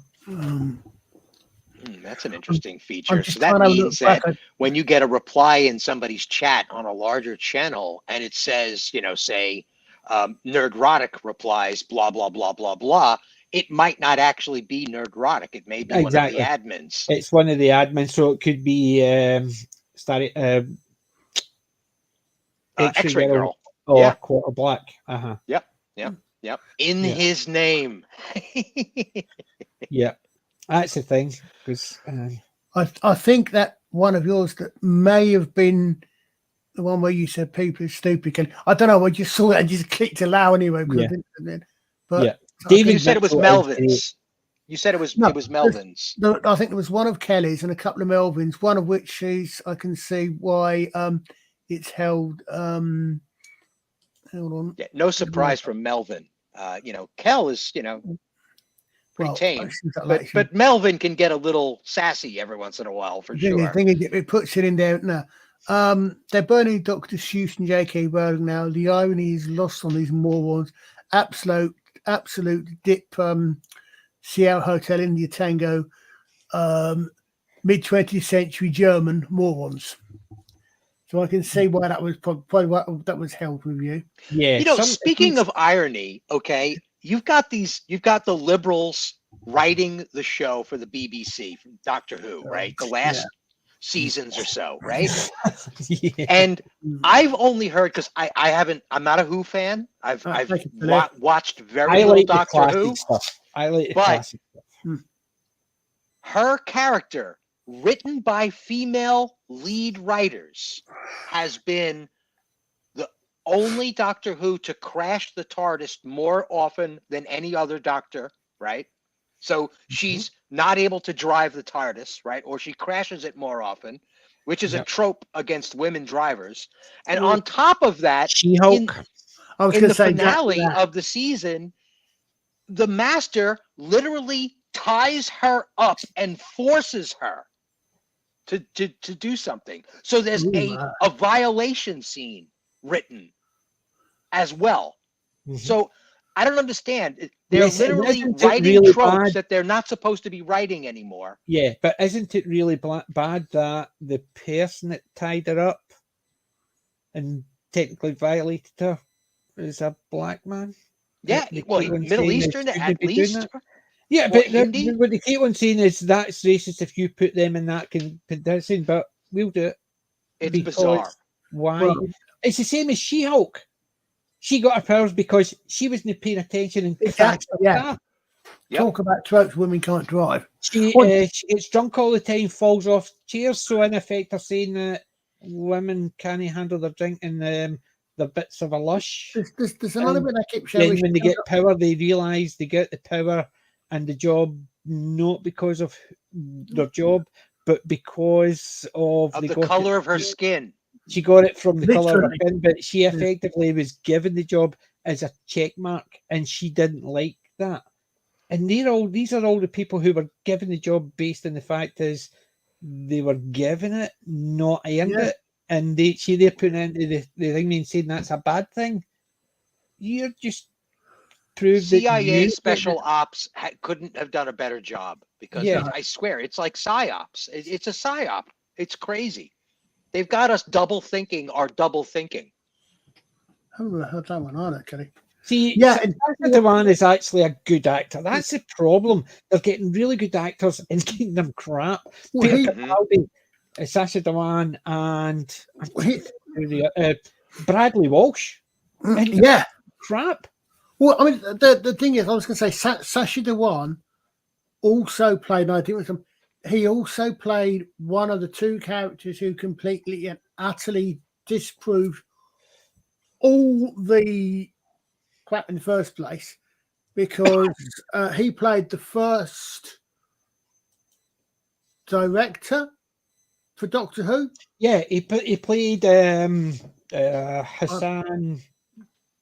No, not Piker. Yeah, exactly. I mean, the first he did in the David Bradley docu-drama. Yeah, but yeah, I'm saying that because him, I knew about. No, not Biddy Baxter. She did Blue Peter. Waris Hassan, that's what it was. Yeah. My brain switched off. The lady that brought it about, but I didn't know about what she was saying. So you've got an Indian male and a female critical in being about Doctor Who. But the thing is, I noticed, I mean, with Bradley Walsh, what was interesting for me for the first 2 or 3 stories of Jodie's era, I mean, I saw someone else came up with the idea first, but okay, so useless. Yeah. Take Mrs. Archer's Mrs. on a regeneration arc. If it had turned out in episode 3 or 4 that actually Jodie wasn't the Doctor. The Doctor was actually Bradley Walsh's character. Bradley Walsh with regeneration trauma of some sort. Jodie was Missy, regenerated, incompetent and useless because she wasn't used to being a good guy, but she was trying to continue a redemption arc. That, I thought, someone else came up with the idea first. Well, whoever came up with that idea shows they've got better taste than But the thing is, I noticed about Bradley. Did you notice one thing? A lot of people were saying that Bradley Walsh was the best thing in season 11. So what happens? Season 12, apparently, they sort of start turning him into a clown. They have him doing bloody tap dancing with laser shoes or something and things like this. Yeah, well, you look at it. Remember, the female doctor is more caring. I'm scared of getting my cancer back. Sorry, but awkward. I didn't. And you're sitting there thinking that effectively is saying that there's an opportunity to show how caring the doctor is, because any other doctor would have actually talked to them and just tried to say, "Oh, it looks like our stream's just froze." Our stream froze again, and Kelly's just been hit again. Aye, no wonder it bloody shoot hit it. There you go. Kelly, I'll just put it back up because it basically it's I can't even hang me because I noticed we had the frozen on stream. There it goes. Kelly, he's a white guy. Of course, he had to be the fool. Yeah. Well, I mean, that's what I'm saying, right? The Bradley, they had the opportunity because any other doctor, any other companion said to the doctor, "I'm really worried about this," and the doctor would have sat down and listened, saying, "I've lived a long time, and a lot of people I've travelled with have died through old age or illness. No matter what science is, there's certain things we can't dig me, but all you need to know is we're with you. We'll be there for the bad bit." Any doctor would have done that. But what did they do with the female caring doctor? Oh, bit awkward. Well, when And then walks away, and you're effectively left a guy who's worried about cancer coming back and dying by going, oh, awkward. And you're thinking, I'd stopped watching by then, but when I first heard that, I've just gone from reviews. My first thought, actually, to be fair, was that could have been quite funny as a sketch on its own, out of context. You hear that could actually been a quite funny as a if it had been done as a comedy sketch. Yes, it would. And as Kelly says, a lot of us are socially awkward around people, and even if it's a situation we've never dealt with, we wouldn't go socially awkward. Yeah. We would actually. I understand how, and you got. I'm here if you want to talk. The thing is, basic human thing, but no. There's something else again. It seems. I mean, Jodie's doctor is an example of something that seems to think that is Jodie's doctor is not a female character. Jodie's doctor is a male character in a female body. But that's a thing as well. But a lot of the that thing is, Doctor Who works for that. Do you know why? Because these people, no matter if it's male or female, cannot write a female character as a female. Exactly. That's what they have to actually show how powerful they are by making them male and making them into men. You look at Galadriel and they're basically they get rid of all the femininity and it's all made them masculine. So for the Doctor, that works because she's a female, a male inside the female's body, so they're getting her to act like they're writing her as if she's a man, and that's why it doesn't work because they're trying to overpower it with that. The weird thing is masculinity is apparently toxic in a man, but it's absolutely fine in a woman. Yeah.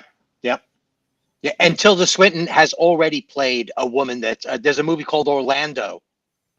Where she goes through multiple lifetimes as both a male and a female during the course of her multiple existences. Yeah, I mean, you said I don't know if it's just me being a dirty old man, but I noticed one thing about all the clips that I've seen of Rings of Power. All the women's costumes seem to be designed to hide, not to show a feminine figure. Of course, that's the problem because it's not for the male gaze. Exactly. Remember, somebody and apparently not for the female gaze either. Yeah, exactly. But no. That's the point. It's not for the male gaze. You look at Thor; it's definitely for the female gaze. Yeah, no, it's for the heterosexual female gaze, the homosexual male gaze in the case of Thor, but it's not for the heterosexual male gaze. What about the lesbian female gaze? That's the point I was trying to make. There is a gay female population and a gay trans male population as well that is very interested in the female figure. That's why they costume themselves the way they do. Yes. So, it's bizarre. It's like we're not allowed to look, but they're not allowed to look either. Wait, they're not looking? But that's the problem. It's gone to the point where they're turning around and saying, we don't have any power. Sorry, have you been watching the fucking TV? Yeah, exactly. All the power. Oh, God, yeah. Tell me, I was going to say that early on. Yeah. Sorry. And this idea of costuming females. The problem with a female with gravitas playing the Doctor is the Doctor's a male character. Yeah. It is a male character. Time Lords should never have changed sex. No. So female Time Lords or Time Ladies, whatever you want to call them, should have been female. So if they wanted to do a female Time Lord, Romana, there you go. Romana, and she could have been fighting against the Rani or another evil Time Lord. No problem. However, that's the problem is no matter how, there's a lot of really great actresses. Christ almighty, she's not even the first woman to play the Doctor. No. Joanna Lumley was. She played it, fair enough, it was in a skit for Children in Need. Yeah. It was the Children in Need skit. where they had a lot of the Doctors going through the EastEnders bit, and then that was the same one, was it? Oh. And they had, was it Robert? I think Grant. Yeah, Richard E. Grant.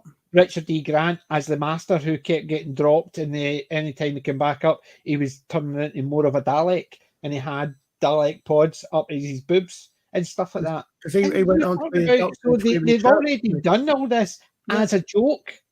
Now they're trying to do it as series, and people are turning around going, "But she's not the first Doctor, the first female Doctor. You've already told us she's not, because you've told us she's not the first female Doctor because, according to you, female. She started as a female, and then so, and then Ruth is a female Doctor before you. Okay, so effectively, you're not the first female Doctor, but you're not only the first character to play a female Doctor because Joanna Lumley did it, even if it was in a skit. Even in there, what I think I could, the only argument I can think is, okay, so up until William Hartnell, #Hartnell first, sorry everybody else, that particular entity did not call themselves the Doctor. We've had this discussion with the War Doctor. Fine. Jodie Whittaker is the first of that character to call herself the Doctor. Fine, until we come along to the Council State Doctor. No, hold on a second. But if she predates Jodie, then Jodie's no longer the first female to call herself the Doctor. Right. They've got articles. But that's what I'm saying. They can't even remember their own history, their own canon. Yeah. What makes me laugh is someone said the other thing again about we say about they can't write women except as masculine. They have to. That their idea of strength is never mind the feminine strength. Their idea of strength is masculine.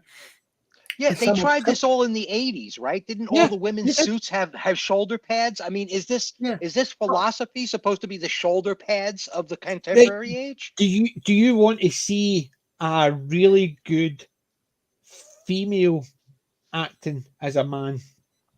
Look up French and Saunders, Dirty Old Men. Saunders, Don French, Jennifer Saunders were a comedy duo.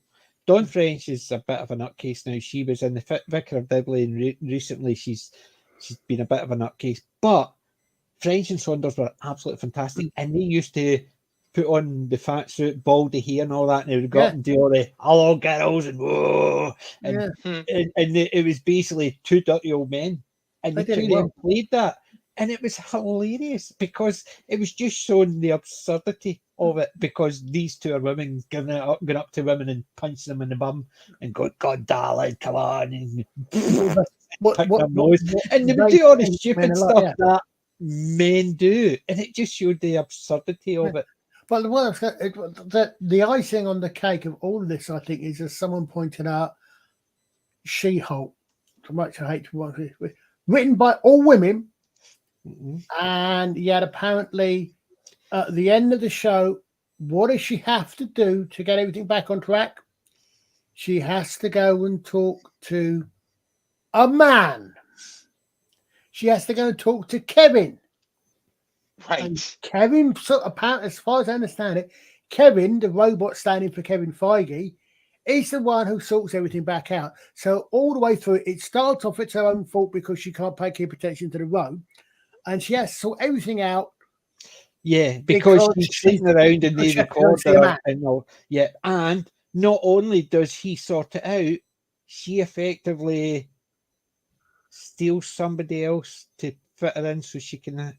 She kidnaps Daredevil again, apparently. So Daredevil is now he's been done the same as the Steve Rogers one in Wonder Woman. In effect, somebody else's body has been taken and used for their own pleasure without their consent. Yeah. So Daredevil's now in her fantasy without his consent. Yeah, but no, Kelly, I've only watched it in reviews. I wasn't that familiar with the character. I've seen the reviews, and when you're watching the reviews, they're showing you some bits. Yeah, that's all I've seen. As much as I've got as well. I've not watched it. Unlike Roman, I don't like to torture myself. He's a sadomasochist. I have though downloaded old copies of the She-Hulk comic itself because I'm told that the comic character originally was quite a good character. I'm not familiar with it, so I shall read some of those to give those a go. Oh, you will thoroughly enjoy, and I'm talking about the original, not the original run, because the original run is basically just Marvel Comics just securing the female version of the Hulk because they were worried about copyright infringement. But then John Byrne, the guy who's famous for doing a lot of the X-Men, the re-orchestration or the re-tilting of the Superman origin, but he's most famous for his Fantastic Four run, where he brings She-Hulk in to replace Ben Grimm for a little while. I've heard of it. I remember something. Wait, and she's fantastic. Every episode is just great. She's awesome. She's lean, she's mean, and she's all green. Mm-hmm. Yep. Well, you said it. Just occurred to me. Having just started watching this Politics of Black Panther, which is great. I wonder if Wakanda Forever is going to be more or less diverse than Black Panther. Is it going to have more or less non-black characters?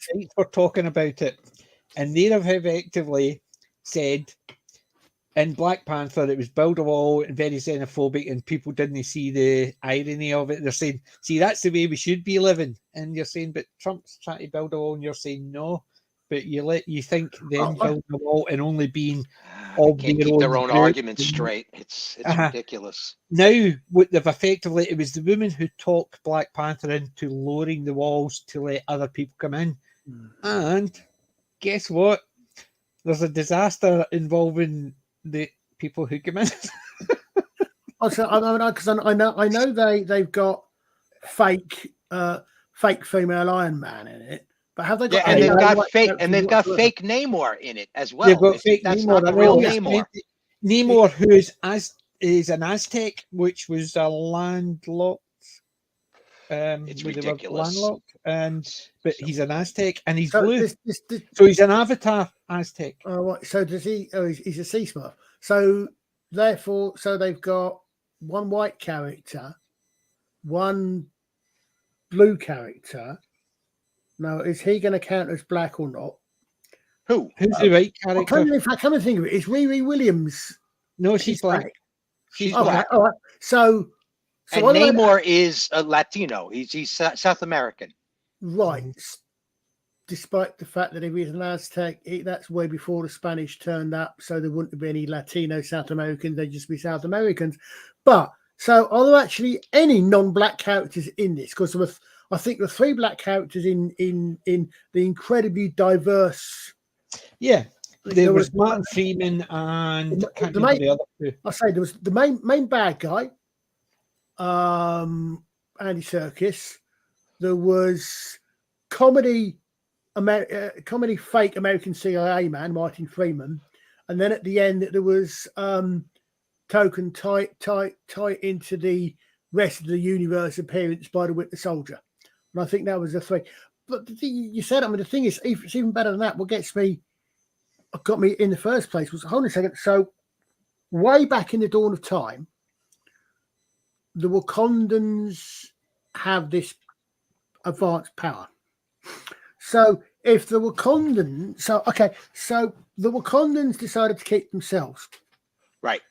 So the Wakandans go back to the Romans and earlier. So it's entirely the Wakandans' fault through inaction that the Arabs, I know where you're going with this, Colin. I've been thinking about this a whole bunch. The Europeans came down. So the entire slave trade in Africa is the Wakandans' fault. Yeah, well, certainly by inaction. Yeah, by default. They're basically guilty by omission. Yep. So they could have stopped it any time they wanted. They just let it all go on. So yeah, and silence is a crime. Remember, silent is a crime. Silence is violence, and it's their own rules based on their own rules. Yes, they're effectively turning around and saying they are bad, but they're good. So and they use the word diverse when they don't mean it, because they, as the great man says in Princess Bride, that word doesn't mean what I think you think it means. That's Yes. right. You keep using that Inconceivable. word. You keep using Yeah. that word. I do not think it means what you think it means. Yeah, exactly. Because they say diverse, and diverse doesn't mean a totally black cast. That's what they no mean, diverse. That's just it's as diverse diverse, as not anything white. from the 80s where you maybe have had one black character in it. So I mean, the stupid thing about that is that, to be quite honest, given the story of Black Panther and the settings, it makes sense because it's most of the stuff in America takes place in Harlem, I think, or in one of the predominantly black areas. Mm-hmm. Yeah, it's either in the Compton city. or Harlem or something like that. Yeah. Yeah. And then the rest of it takes place in Centralish Africa, i.e. in Sub-Saharan Africa. So it makes sense that most of the characters are black. There's no problem with that. Of course, but that's what I'm saying. It's they use the word diverse when they're describing it. It's not. But it's, you know, it's exactly as appropriate as making a series about the Vikings and them all being red or blonde-haired white North Europeans. Except the one with the black. Unless you woman bring was in in, it. for example, Ibn Fadad. Ibn Falad. I can't remember the name. I never watched it, so. No. This is the guy that they based the 13th Warrior on. He was a real... The Arab. Yes. Yeah, the Arab. He was a real Arab. Banderas. Banderas. That extremely Arab-looking character, but Antonio Banderas. But yes, exactly, Cinemax. Is that all you do a film or series set in Han Dynasty China? Mm-hmm. And 95% of your characters are Chinese or are, well, I personally, because what I learned, we'll call IC5, East Chinese, Japanese, etc. That racial group, unless you're doing it at a point when you're doing it later on when the Europeans start coming in, you don't need them. Yeah, exactly. Because they don't criticize Japan for doing a movie set in America with all Japanese actors, because people know that they bring the actors from. They might have the occasional one. It's the same as I like a lot of Jackie Chan movies. You look at some of the Chinese Jackie Chan movies. Well, of majority of the Jackie Chan ones are Chinese. It's only the later stuff that he's come out. But there is Europeans that they pretend to be the minister and they attack, and they're basically fake priests, but it's a way to excuse them. But their kung fu masters are just pretending. Or else there's soldiers that are set in Hong Kong, and they've got white lordship who is in charge of the Hong Kong police, because they can bring in the occasional white actor who can speak Chinese and can act and can fulfill that role. But 99% of the rest of the people are all Chinese. Yeah. Even if it's set in Hong Kong, or when they fly to America, you get the occasional, they'll maybe hire the American. But even when they said they were in America and doing that, you didn't see any white or black men. You just saw mostly Chinese. Right. The occasional one that they could, it was basically. But that's the thing. None of us went, oh, there's not a lot of white men in that. There's not a lot of black men in that. There's not a lot of. It's made. Well, Last Train to Busan is a perfect example. Squid Game is another one. It's like they're Korean productions. Nobody expects them to be diverse because that only counts for America and Europe, I guess. And it's not anything else. It's American and European demographics. It's Western history they're wanting to destroy. It's simple as that. It's modern. The problem is that what they're doing is that they're taking modern, as in the last 50 years, Western European and American history. But actually, perhaps not for America, demographics. Or they're changing a lot of American history. I can no, tell you that for a fact. I'm thinking for the demographics rather than the history. So obviously you have a much larger non-white, let us say, be politic about it, population in America than you do in Europe, because you've got you've had black population, you've got Spanish, Hispanic population coming up from South America and Mexico.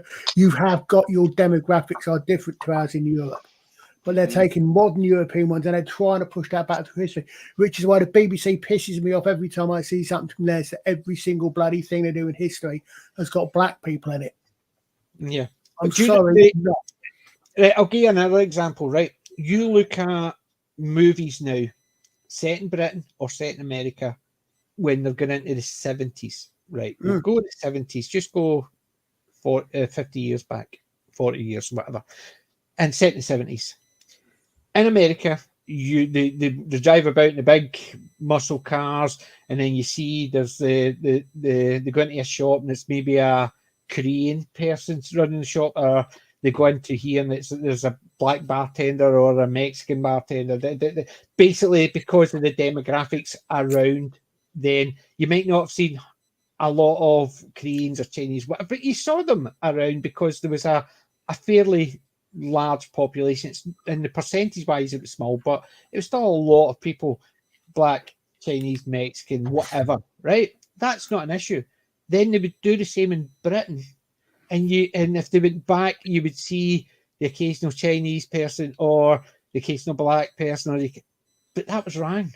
You would see the occasional Chinese person, occasional Indian person, and that's the thing, because over here in the 60s, there was a shortage of workers, so Britain opened its relaxed its immigration policy because they wanted people to come in, and the majority of them came in from India, or Pakistan. So you got a lot of Indians coming in and settling, and they got the crap jobs because it was the jobs that people didn't want. So it was like bus conductors, it was cleaners, and it was all this. But in effect, they kept the money that they were getting paid, and then they bought their own businesses, and they're still going now.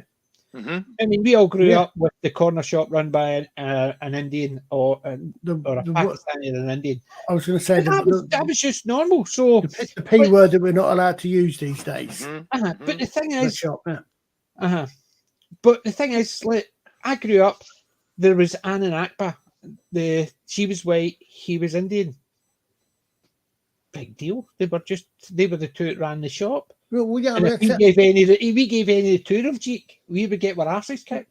What's that? I mean, we used to call them the P shop, and it wasn't main road. It was a shop that you knew was going to be open all hours. If you find a way, it was a corner shop. It was a general shop. You knew what it was, and it was It was a good thing. It was an insult. I mean, the other thing, of course, is that what you have to remember is that the other thing we had in the 70s was that because historically the the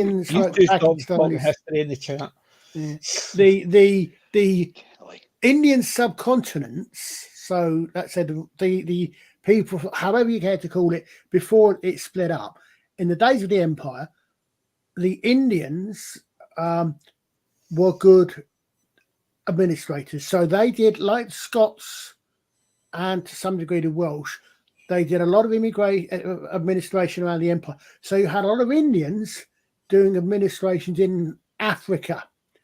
And then that delightful sample of African humanity, Dr. Idi Amin Dada, VC, KC, etc., comes along and kicks them all out.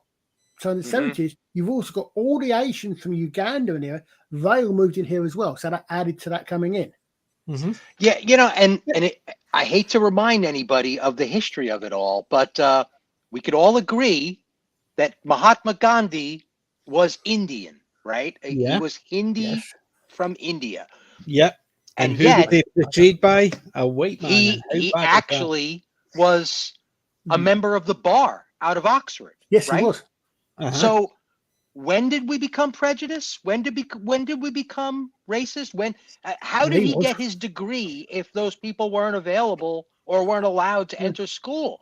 And if it wasn't for that education, would he have ever have gone to South Africa? Would he have ever have gone to India? Would he have had the political know-how? I mean, who created Gandhi at that point? I mean, I know Gandhi is a self-made man, but he was a self-made man in the West first. So I was watching, and you look at history as well. A lot of non-European royalty leaders, whatever, went to Harvard and Cambridge. Yep. To get their education, and that was you would see even the old movies. They would go to Africa, and the guy would be sitting there, and they'd be having a brandy, and they would be talking to him and say, "Oh yes, I remember that place because I studied in Cambridge." It's just that was part of the. They were classed as upper class. Didn't matter what colour they were. They were basically people who they were upper class. They went to these two particular schools. Until the last generation or so, perhaps, you tended to find that in Britain, a lot of sub-Saharan African, I'm trying to be careful, but just black people, while using the word as a description, spoke very, very good English for that reason. If they were educated here, or if they'd been educated back in Africa, they were educated to speak well. They were well educated and they spoke good English. They spoke better English than a lot of English people did. Right, because regional English, because they were taught the Queen's English. Yes. Whereas we are taught colloquial English. It's the same as I remember I was saying about the Scottish, the patter. We use different words meaning the same thing. It's just the way. I mean, this is one of the things. I mean, the thing that I was watching something, I can't remember what the example was, but apparently Muhammad Ali, Muhammad Ali was Muhammad Ali. Yeah. Apparently he was understandably, nothing against the guy, nothing against the man. He was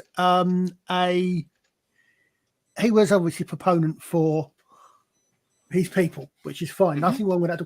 Apparently, he went to Africa.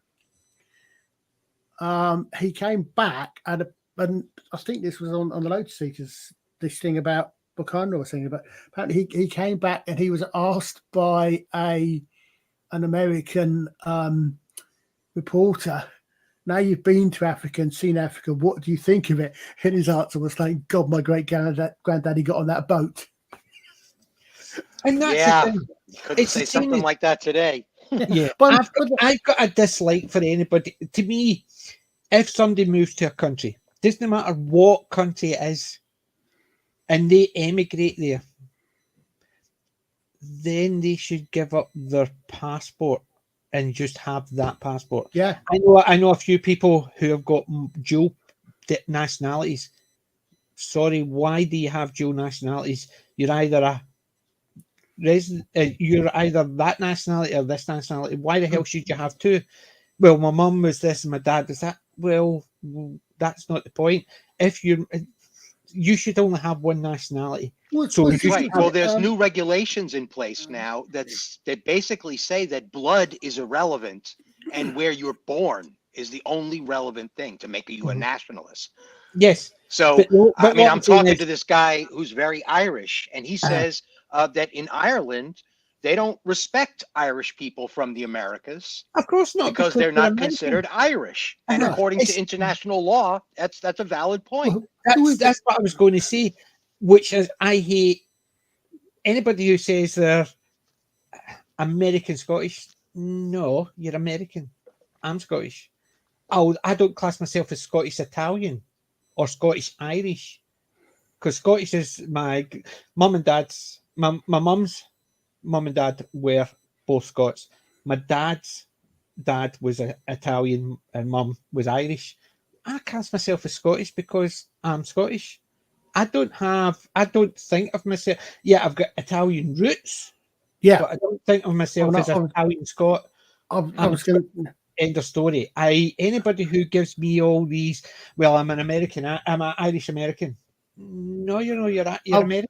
I would be tempted to say that, as Kelly said, following on Kelly's point there as well, not just ethnicity, but it seems to me as an outsider, and I'm saying that straight up front, you talking about PJ, particularly when you sort of see African American, Irish American, Polish American. Yeah. It seems to me that is actually more of a culture than a nationality. Mm-hmm. In as much as, yes, I don't see why, because you immigrate to another country, you should forget your past history. But, you know, it's your past history and you've got to be proud of it. But at the same time, you pick up your new one. There was a thing years ago, and I can't remember who it was, but I'm pretty certain it was one of the 70s and 80s Tory bigwigs. Came out with a what he called the cricket test. Mm-hmm. Yeah. Basically, what it was he basically says, instead of actually having all these stupid questions about who's the reigning monarch, who's this, ask them about cricket. Yeah. Well, no. What his point of view, the specific point of view here was, if you come in and you immigrate to this country, obviously this is mainly applicable to immigrants from the Commonwealth, because most of the Commonwealth plays cricket. If you come here from India and you come to live in this country, do you cheer for the English cricket team or the Indian cricket team? That was his point. Exactly that, Pete. You come in, okay, yes, that's your history, but are you now? The point he was making was, if you come from India, I mean, are you now English? If you're going to come live in this country, grow up in this country, have kids in this country, you are now from, and your kids are going to be from this country, fine. You're now English. Mm-hmm. You may have roots and cultural roots and linguistics back in India, and that's fine. But do you now cheer for India at cricket or for England at cricket? Similar sort of thing I would imagine. I'm honestly not sure what the American equivalent could be, because I'm not sure how many. I know what the American equivalent would be. Well, it's like, but you couldn't say baseball or basketball. Yeah, exactly. Or I'm saying because I live in California, and we have a gigantic Mexican population in California, in Southern California specifically, and they will watch their national ball team play soccer. Okay, they don't root for the American team. They root for the Mexican team or the Argentinian team or whatever, the Guatemalan team or whatever. They're not rooting for the Americas. That's for sure. Yeah, it's the same as me. I'm not a big football fan. I only support two teams, Scotland and whoever's playing England. Nice. That's my dad. Bastards! That's my dad joke. Basically, he would support two teams, Scotland if whoever's playing England. Whoever the hell is against the Brits. Yeah. So, but the thing is, to me, do you support on a foreign team or your national team? If you class yourself as, instead of being Scottish, you class yourself as Scottish Indian or Scottish American or Scottish Polish, then you're saying you've not got loyalty to the place where you've emigrated to. You're effectively saying is that is still part of what I want. Then no, you can have your roots. Like me, I'm Scottish with Italian roots. I'm not Italian Scottish or Scottish Italian. So I'm never classed myself as Scottish Italian. No matter if somebody said to me, "Oh, you Scottish Italian?" No, I'm Scottish. Got an Italian surname, and I've got roots in my grandparents' roots are in Italy. But I'm Scottish. If I moved to England, I would still be Scottish living in England. But if I moved to America and I wanted to stay there and I emigrated there, then I'm an American with Scottish roots. I'm not a Scottish American, I'm an American. because I've moved there and that's where I stay. I might not support football or basketball or whatever because I don't support sports, but I would have my loyalty to the place I lived, and I wouldn't split it between anywhere else.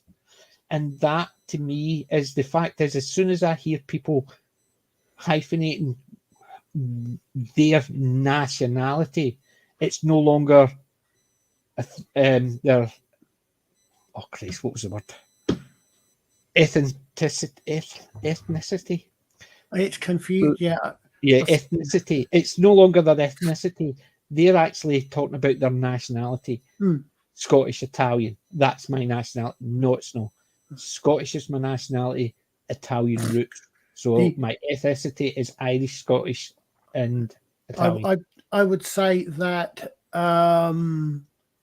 the only people, and I'm going to have to think this through carefully, probably who could have hyphenated nationality are thee and me, Scottish British, English British. Possibly. Britain is that's let's saying or California, UK, Californian American. Yes. Yeah. In as much as I always used to be British, no, sorry, the last decade or so now I'm now English. I'm British. I'm English, British English. Right. Well, I'll give you an example. Right. If but then I'm not talking about Australian British, for example, because they're also, If when I'm talking to anybody, I'm Scottish. If I'm filing forms, I'm British. Yeah. Because part of the United Kingdom of Britain, Scotland, England, Ireland, and Wales. Right. So I'm British when I'm signing forms, but I'm Scottish when I'm talking. Yeah. And where I live and everything about me is Scottish. Except my hairdo. That's obviously that's the Italian side of me. They're saying that, Kelly, ironically, in that they're saying that because they want it made clear that he's black. But oddly enough, they're quite happy for him to be Rwandan. But if we decide we want to use Rwanda as a place to, if I moved to Rwanda and I says I was Rwandan, they would say I'm not. It's fine. Rwanda's a great place if you're shooting at one, but apparently it's a hellhole if we actually want to take people there while we're sorting out their asylum claims and all the rest of it. But that's the thing as well, right? If he has still got his British passport, so he's British, not Scottish. If he's got his British passport and his Rwandan passport, then why has he got both? Because he can't have both. He isn't both. He's either Rwandan or British. I honestly can't. He can be Scottish, but if he's signing paperwork, I'm looking at the bigger picture. A British passport. So if he's got a British passport and a Rwandan passport, then something's wrong. Oh, fair enough. Because you still have one, not dual nationality, and I do not agree with dual nationality. Well, the thing is, I'm genuinely not sure. I honestly can't remember if Rwanda was ever British or if Rwanda was French. I genuinely can't remember. But it's, and you get odd situations because you get these things. I mean, we had this. I think the United Nations recognizes dual citizenship. This is what I mean, because it gets in problems like a certain young lady named Begum who has a British passport and we can't abandon her because we can't remove her British passport because that's the only passport she has, because that would leave her stateless. But if you've got someone who's got, if she had, for example, a British and Pakistani passport, then we could say, right, fine, we don't want to, we're going to remove her British citizenship. Yeah. But that's what I'm saying. It's the same as, we've got a visitor. Hello, Alec. But as I was saying, Kelly, I understand. That's what I'm saying. It's legal, but to me, it shouldn't be. Yeah. You should have one or the other. Yeah. The problem is, I grew up knowing someone who had dual nationality. Problem was, it was French, He had a French passport and he had a British passport, and he had two names because in France he was known as something else. So when he was going to set up a credit card, he would use his British passport, and if anything happened, he would show them his French passport. Oh, that's not me. This is me. Look, it's got my picture and my name, which is a completely different name. And to me, it was an abusing of the system. I know the abuse of the system is difficult because if you've got it and you've got an American passport and you've got a British passport, they're the same usually. But there is some occasions where when you apply for it for here, you're using another name because you're known as two different things in two different countries, and that's the problem. The other thing is that there have been times when having two passports for dual nationality has literally saved people's lives. For example, I think it was it didn't say anybody's life in the particular case, but I think at the Entebbe raid, they went through and they pulled everybody with his raid passport. Was that the one? They also happened the raid with they put out all the Jewish ones. It was the one. It wasn't in Germany. It was they going onto the plane. It was in Africa. Entebbe was the one they hijacked. Went to Entebbe in Uganda. The one the big one, but that's happened in places and people, and indeed it's been. And it's not necessarily just Australia, just Israeli. I think it's happened, for example, in the reverse. Americans, people with an American passport have been targeted, but if they got another passport, then that hasn't. I mean, the Entebbe is great. The Entebbe is the perfect example of telling politicians exactly what they need to know. Because there was the one as well that they were pulling out all the Jewish, and the one guy had the American passport, and they'd separated them all. There was a raid. The guy who had the American passport ended up in hospital because he had a bad heart. There was a raid. They rescued both the Americans and the Jewish, and there was 3 people in the hospital who weren't in it, and they were negotiating getting them back, and the only one they didn't get back was the Jewish guy who had an American passport based on his name. So the other 2 they got back because they had American passports, because they were effectively separating them, because I think it was September Republic. Yeah, it was Muslim terrorists, and it was the thing. So that's what they were about. They were going to kill them. So they basically the main rescue was to get the Jewish passengers out, because they knew no matter what the American passengers would have been safe, because that's not what they didn't want to anger America. Simple as that. So they would take the Jewish passengers. So it was the passports. This one guy who was American passport, but he was Jewish. He had the Jewish name, and he was the only one that actually didn't survive because retribution, and he just died of a heart attack. They did that. I think they reckon they did that because, again, in Uganda, in Entebbe, there was an older lady who was in hospital, and she was in hospital when the commandos went in, and she didn't get rescued. I don't know what happened to her. But what I love about the Entebbe raid is tell a politician what they need to know. The Black September hijacked a plane down to Entebbe in Uganda. I was just saying, Keely's just come in at the right time to talk all politics. Yeah, the Israeli Special Forces come up with a plan to go in. They practice on the rest of it. They take off, and they quite literally ask for permission at the last minute. They go up to the president of Israel and say, "We've got this plan. It's in motion. We need your permission. When do you need my permission by? How long have I got to decide?" "Well, our planes will be in Ugandan airspace in 5 minutes, Mr. Prime Minister, Mr. President." Oh, I remember that. Watching the film. Didn't tell the politicians until literally the last minute, when they needed a go, no-go order. They had to say, right, decide now, we go or we turn back. Yeah, do you know why they do that? Because politicians, when they're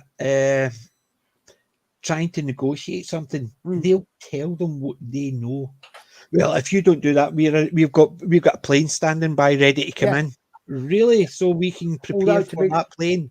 Whereas the politicians, do you want to do it? Aye, okay. Then they can't actually phone up and try and negotiate something.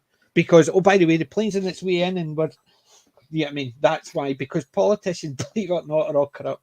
Yeah. Well, even the good ones are corrupt because they're getting paid for by somebody else to say the right things. So even a good politician's a corrupt politician. There's that, Kelly. That's a point. In fact, that's also it was true until quite recently for Catholics in Britain, in particular, because a Catholic's allegiance is to the Pope rather than to the head of. It was seen as to the Pope rather than to the head of state, which is why, for example, John F. Kennedy. Yeah, but I mean, I don't know, because I don't know what the American oaths are, but because he would have been the head of state.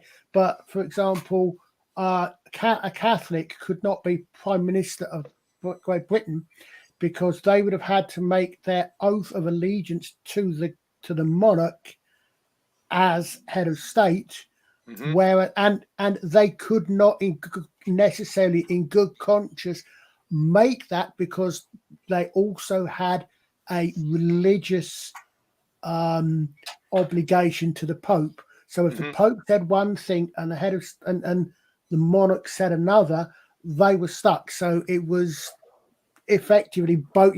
It was effectively protection both against and for Catholics. But I'm not sure if that's still the case now. But in John F. Kennedy's time, remember, this is the sitting U.S. president that decided that there was going to be a separation of church and state.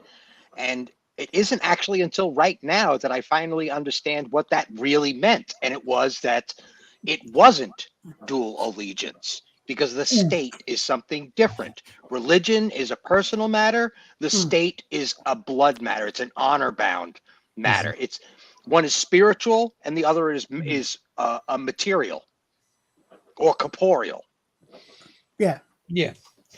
And that's what it is. That's what it all really comes back to. As I was saying earlier, when I've admitted that I'm not a religious person, but each person's beliefs matter to them. And if somebody actually goes around disparaging, it doesn't matter what religion or non-religion.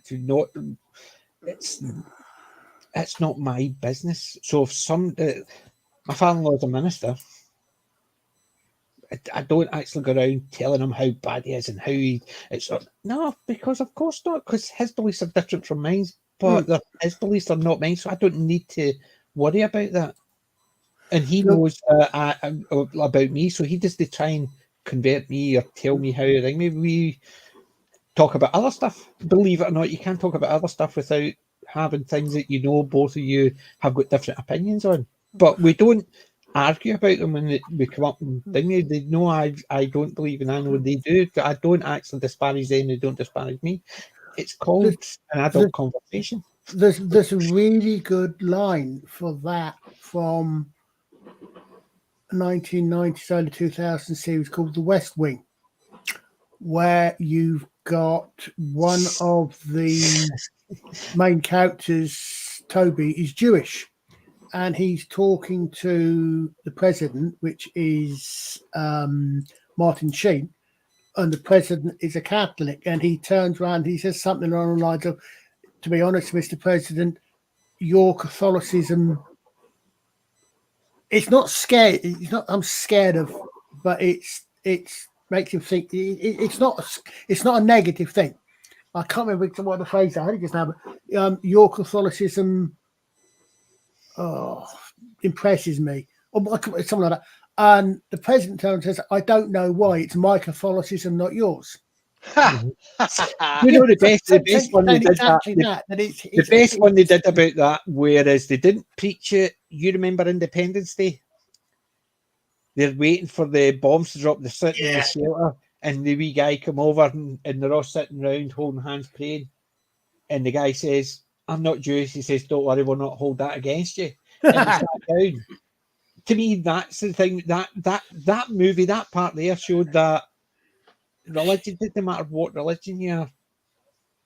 You can all be people and disagree with them. Let that an offhand. Don't worry, we'll not hold that against you. It's not a case of, "Oh well, go away."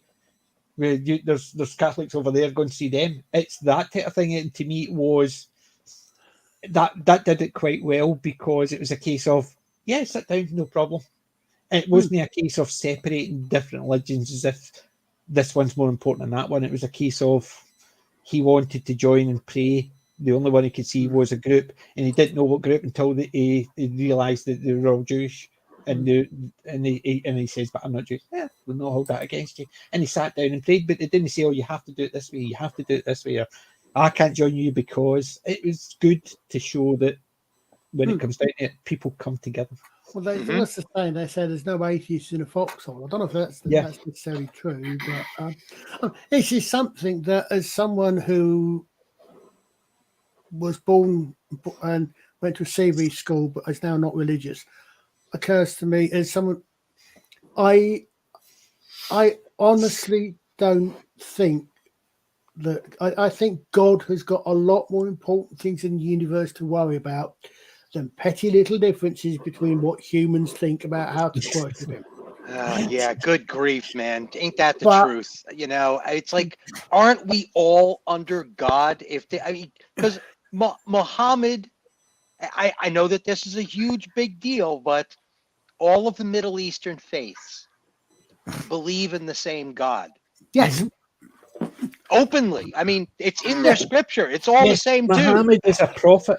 They're all monotheistic. They're all the same monotheistic religion. Yeah, they're all monotheistic religions, and all the Christians do too. The same one. Yes. Yeah. So it's like, I don't even understand what the beef is about. It's like, it's not even a question, guys. That is not. Yeah. Do you know what it actually reminds me of? And it shows. I suppose it shows the ridiculousness of it's all one, but it's the interpretations. Remember Red Dwarf? Arnold Rimmer, his parents were Seventh-day Hoppists. And they would hop to church when they were in church. It's because it was a misprint in the Bible. Because it was their Bible says, it didn't say faith, hope. It says faith, glory, and hope. Theirs says faith, glory, and hop. So because their Bible said that, that's what they did in church. They popped. It was because it was an interpretation difference. And to me, it shows the fact is people are arguing and fighting over a different interpretation of the same thing. Yeah. And that is not to put down anyone's honestly held beliefs. The odd thing is that, getting extremely heavy here, I can also see the argument that if you believe that your way is right, I can also see that you can believe your duty is to convert other people to save them. It's one of these things where, because I don't hold any particular religious belief, but I can still understand why people, if you do hold that belief, why that might guide your actions. It's an odd situation to be in. It really is. It is, and it's the same idea as Stephen said. Faith is personal. Yes. So even within the same church, two people might have interpreted something different. Depends on how it relates to them personally, and that's the problem. But I suppose it's politics we're talking, and we're not meant to be. I was going to say, let's talk geeky. Well, I was going to bring up something about me and my religion. Is that I took a note out of Dave Allen's book, so I'll become a practicing atheist instead. See, that's the difference between you and Alec. I stopped practicing. Well, I was going to say, to bring it back to something geeky, that Alex will certainly get where I'm coming from in this one. The thing about faith is faith doesn't need proof, because if you have proof denies faith. Without faith, I'm nothing. Right. Yes, that is true. At which point, God then went on to prove that black is white, white is black, and got killed on a zebra crossing. Yeah. See, when we were making that joke there, I remember one of my friends about, it must have been about 20, 30 years ago. He used to hate the expression practicing homosexual. He used to hate it. He abided it, because somebody will say, "Oh, you're practicing homosexual." You say, "No, I'm really good at it. No, I don't need to practice." But it's that type of thing. It is people's interpretations. The person that used to would say that to him, it wasn't mean I've been offensive. It was just a term he had been told. Yeah. So he would use it, but my friend would absolutely despise it. So he'd make a joke of it. No, I don't need to practice anymore. I'm really good at it, which alleviated the situation, because he annoyed, and the other guy would go, "Oh, sorry, I didn't mean to offend." He says, "It's just the practicing part I hate." I'm gay. Well, but then again, it was a way of basically bringing the conversation is going to stop using those words. This is what if you want to ask a question, or if somebody tells you something, it's not the way. It's the same as like sometimes. How many times have we been told that the proper terminology is person of color, black, or yeah? I mean, oh my God, yeah. Person, color, and color. Sorry, I grew up Pakistani or Indian, where we used to shorten it. Yeah, we're not denying that, because it was just a word. It didn't mean anything derogatory. It was just a word. But if we saw somebody watching Starsky and Hutch, we saw Huggy Bear. He was a black guy on telly. It wasn't anything else. It was just that was a black guy on telly. Same as that's an Indian guy in telly. That's a white guy in telly. That was just it. It was just, we didn't actually go, "Oh, I don't like that because there's that person from." I mean, it was just a case of it's a black guy in telly. Some of the Christ Almighty. Where is it? Who was the best? Yeah, funny? I know, dude. King of comedy, man. He was the king of comedy for the longest time, man. Yeah. But we grew up with it. He basically, and between 1985 and 1995, how many different expressions? You weren't supposed to call them African American. Then you weren't supposed to call them Black American. Then you were back to calling them African American. I mean, in the States, it flip-flopped. Just between 85 and 95, like a dozen times. And the same idea, we saw that, and it was a case of, what the fuck? Yeah. And that was the point. It's a case of, I don't get offended if somebody says I'm white, or I'm Caucasian, or I'm this, or I'm that. Hey, I don't get offended when somebody calls me a wop. Basically, I used to get called a Dago because of my Italian name. That's weird, because that's the one I would have used the W word for. Dago would be Spanish, wop would be Italian. You're talking about British school. Come on. I got called a Dago. No, that's fine. I mean, that's interesting, because, I mean... And yet, in the Army, when I was in the National Guard in 91, we weren't allowed to sing this song about Christopher Columbus being the best Dago of them all, because it was offensive. And that was in 1991, just to give everybody a little heads up that the military was on top of this decades ago. So they were worried about offensive language in the military. And I had female drill partners, so it's bizarre. This whole landscape, I'm like, wow, in 1998, I thought we had all this figured out. And now by 2005, I'm basically being told you're an ignorant racist. It's feminine. It's like, what? Where did my history go? I could have sworn we figured this all out. I'm a liberal. I'm on your side. Oh wait, you talked me out of it. Problem.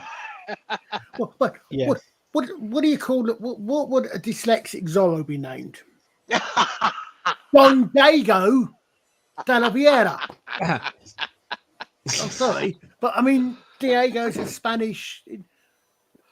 He would never get the Z right. He would be constantly correcting it and rewriting the Z over and over again, like I did when I was dyslexic in high school. Well, I'm different. I actually even dyslexics of the world untie. Exactly. Yeah, well, I'm when I was in my late teens. I was A, in the Royal Signals, and B, learning to do programming. As a result of which, in order to differentiate, I always write the letter 0 with a line through it, so it looks like a Norwegian O. And if I do a Z, I don't do that really weird curly one that looks like a 3. I do the Z, but it's got a line through the middle, so it's actually got 3 lines, so I can tell it's a Z, not a 2. Right. Yeah. So if I still recognise it when I see it. It's the same as the 7. Sometimes some people put I put across a line through a 7 as well. Yeah. But I mean, I'm aware of them. I don't use them, I must admit, but I'm aware of them. But it's to the point that a lot of people now do, but because I was 17 and a half, 18 when I started doing it, whenever I spell anything to anyone, I automatically use native phonetic alphabet. So I would automatically spell something Papa, Echo, Tango, Echo, Romeo. I would automatically do that because people can then pick that one up. It's what picks it up. What gets me there about this whole thing about colour is simply because as human beings, as mammals, our primary sense is vision. Uh-huh. Yes, I remember years and years ago. Jacob, thanks for joining. Jacob, doing a course or having a lesson on giving descriptions. And I can't remember exact details, but I remember it was the whole thing was in a surveillance situation. You described the target, right? And the description went on and on, the instructor gave the description. It was great. Clothing. And I said, is there anything missing? Nate Kelly, thank you for joining us and enjoy hockey and basketball. Yeah. Yeah. And I put my hand up and I said, yeah, sex and race. And the description, and they said, yeah, excellent description, scarred this. Yeah, really interesting description for Chinese female. He described a big, quite big scar here and all the rest of it. Stood out because it was a Chinese female, because that's our prime search. The first thing you notice about anyone, unless they're fully covered, is going to be the color of their skin. It's the first thing you notice. Mm-hmm. So that's how you describe people. It doesn't mean it's a judgment or anything. It's a purely physical thing. The problem is these days it turned into a political thing. Yeah, they've turned it into a political thing. Hey, PJ, we're cutting into 4 hours now. We're going into our 5th hour. I have another show at 5 o'clock, believe it or not, in an hour. I'm on another show. So, Stephen, have you got anything to advertise? In about an hour, which is my new way of telling time, the number of hours from when I say it. I no longer mention AM or PM anymore. Jacob Ironside is doing a review. I've been invited on as a guest, along with, I believe, some other people. We're going to be talking about the original Twilight Zone series tonight. I'm going to have to catch that tomorrow. So on Jacob Ironside's. Yeah. So, well, have fun in that, and thank you. Colin, Alec, you got anything? Not really. No. Not at the moment, okay. No. Right. Well, on Wednesday, guys, we've got The Sting. This channel, Wednesday nights TV and movies. The Sting classic. Perfect. Next 2 weeks, next 2 Saturdays, it'll be chaired by Jim the Viking. He'll be in charge. So The Sting, two weekends of Jim the Viking, but no Wednesday in between. And that should be fun, unless Jim wants to actually do a Wednesday in between. That'll be fun as well. So join us again for The Sting on Wednesday. Mm-hmm. Thank you guys for joining us. And remember, ladies, jelly spoons, boys and girls, I ain't old, I'm classic. PJ maybe, and the guys out. Yeah, night, folks. So long.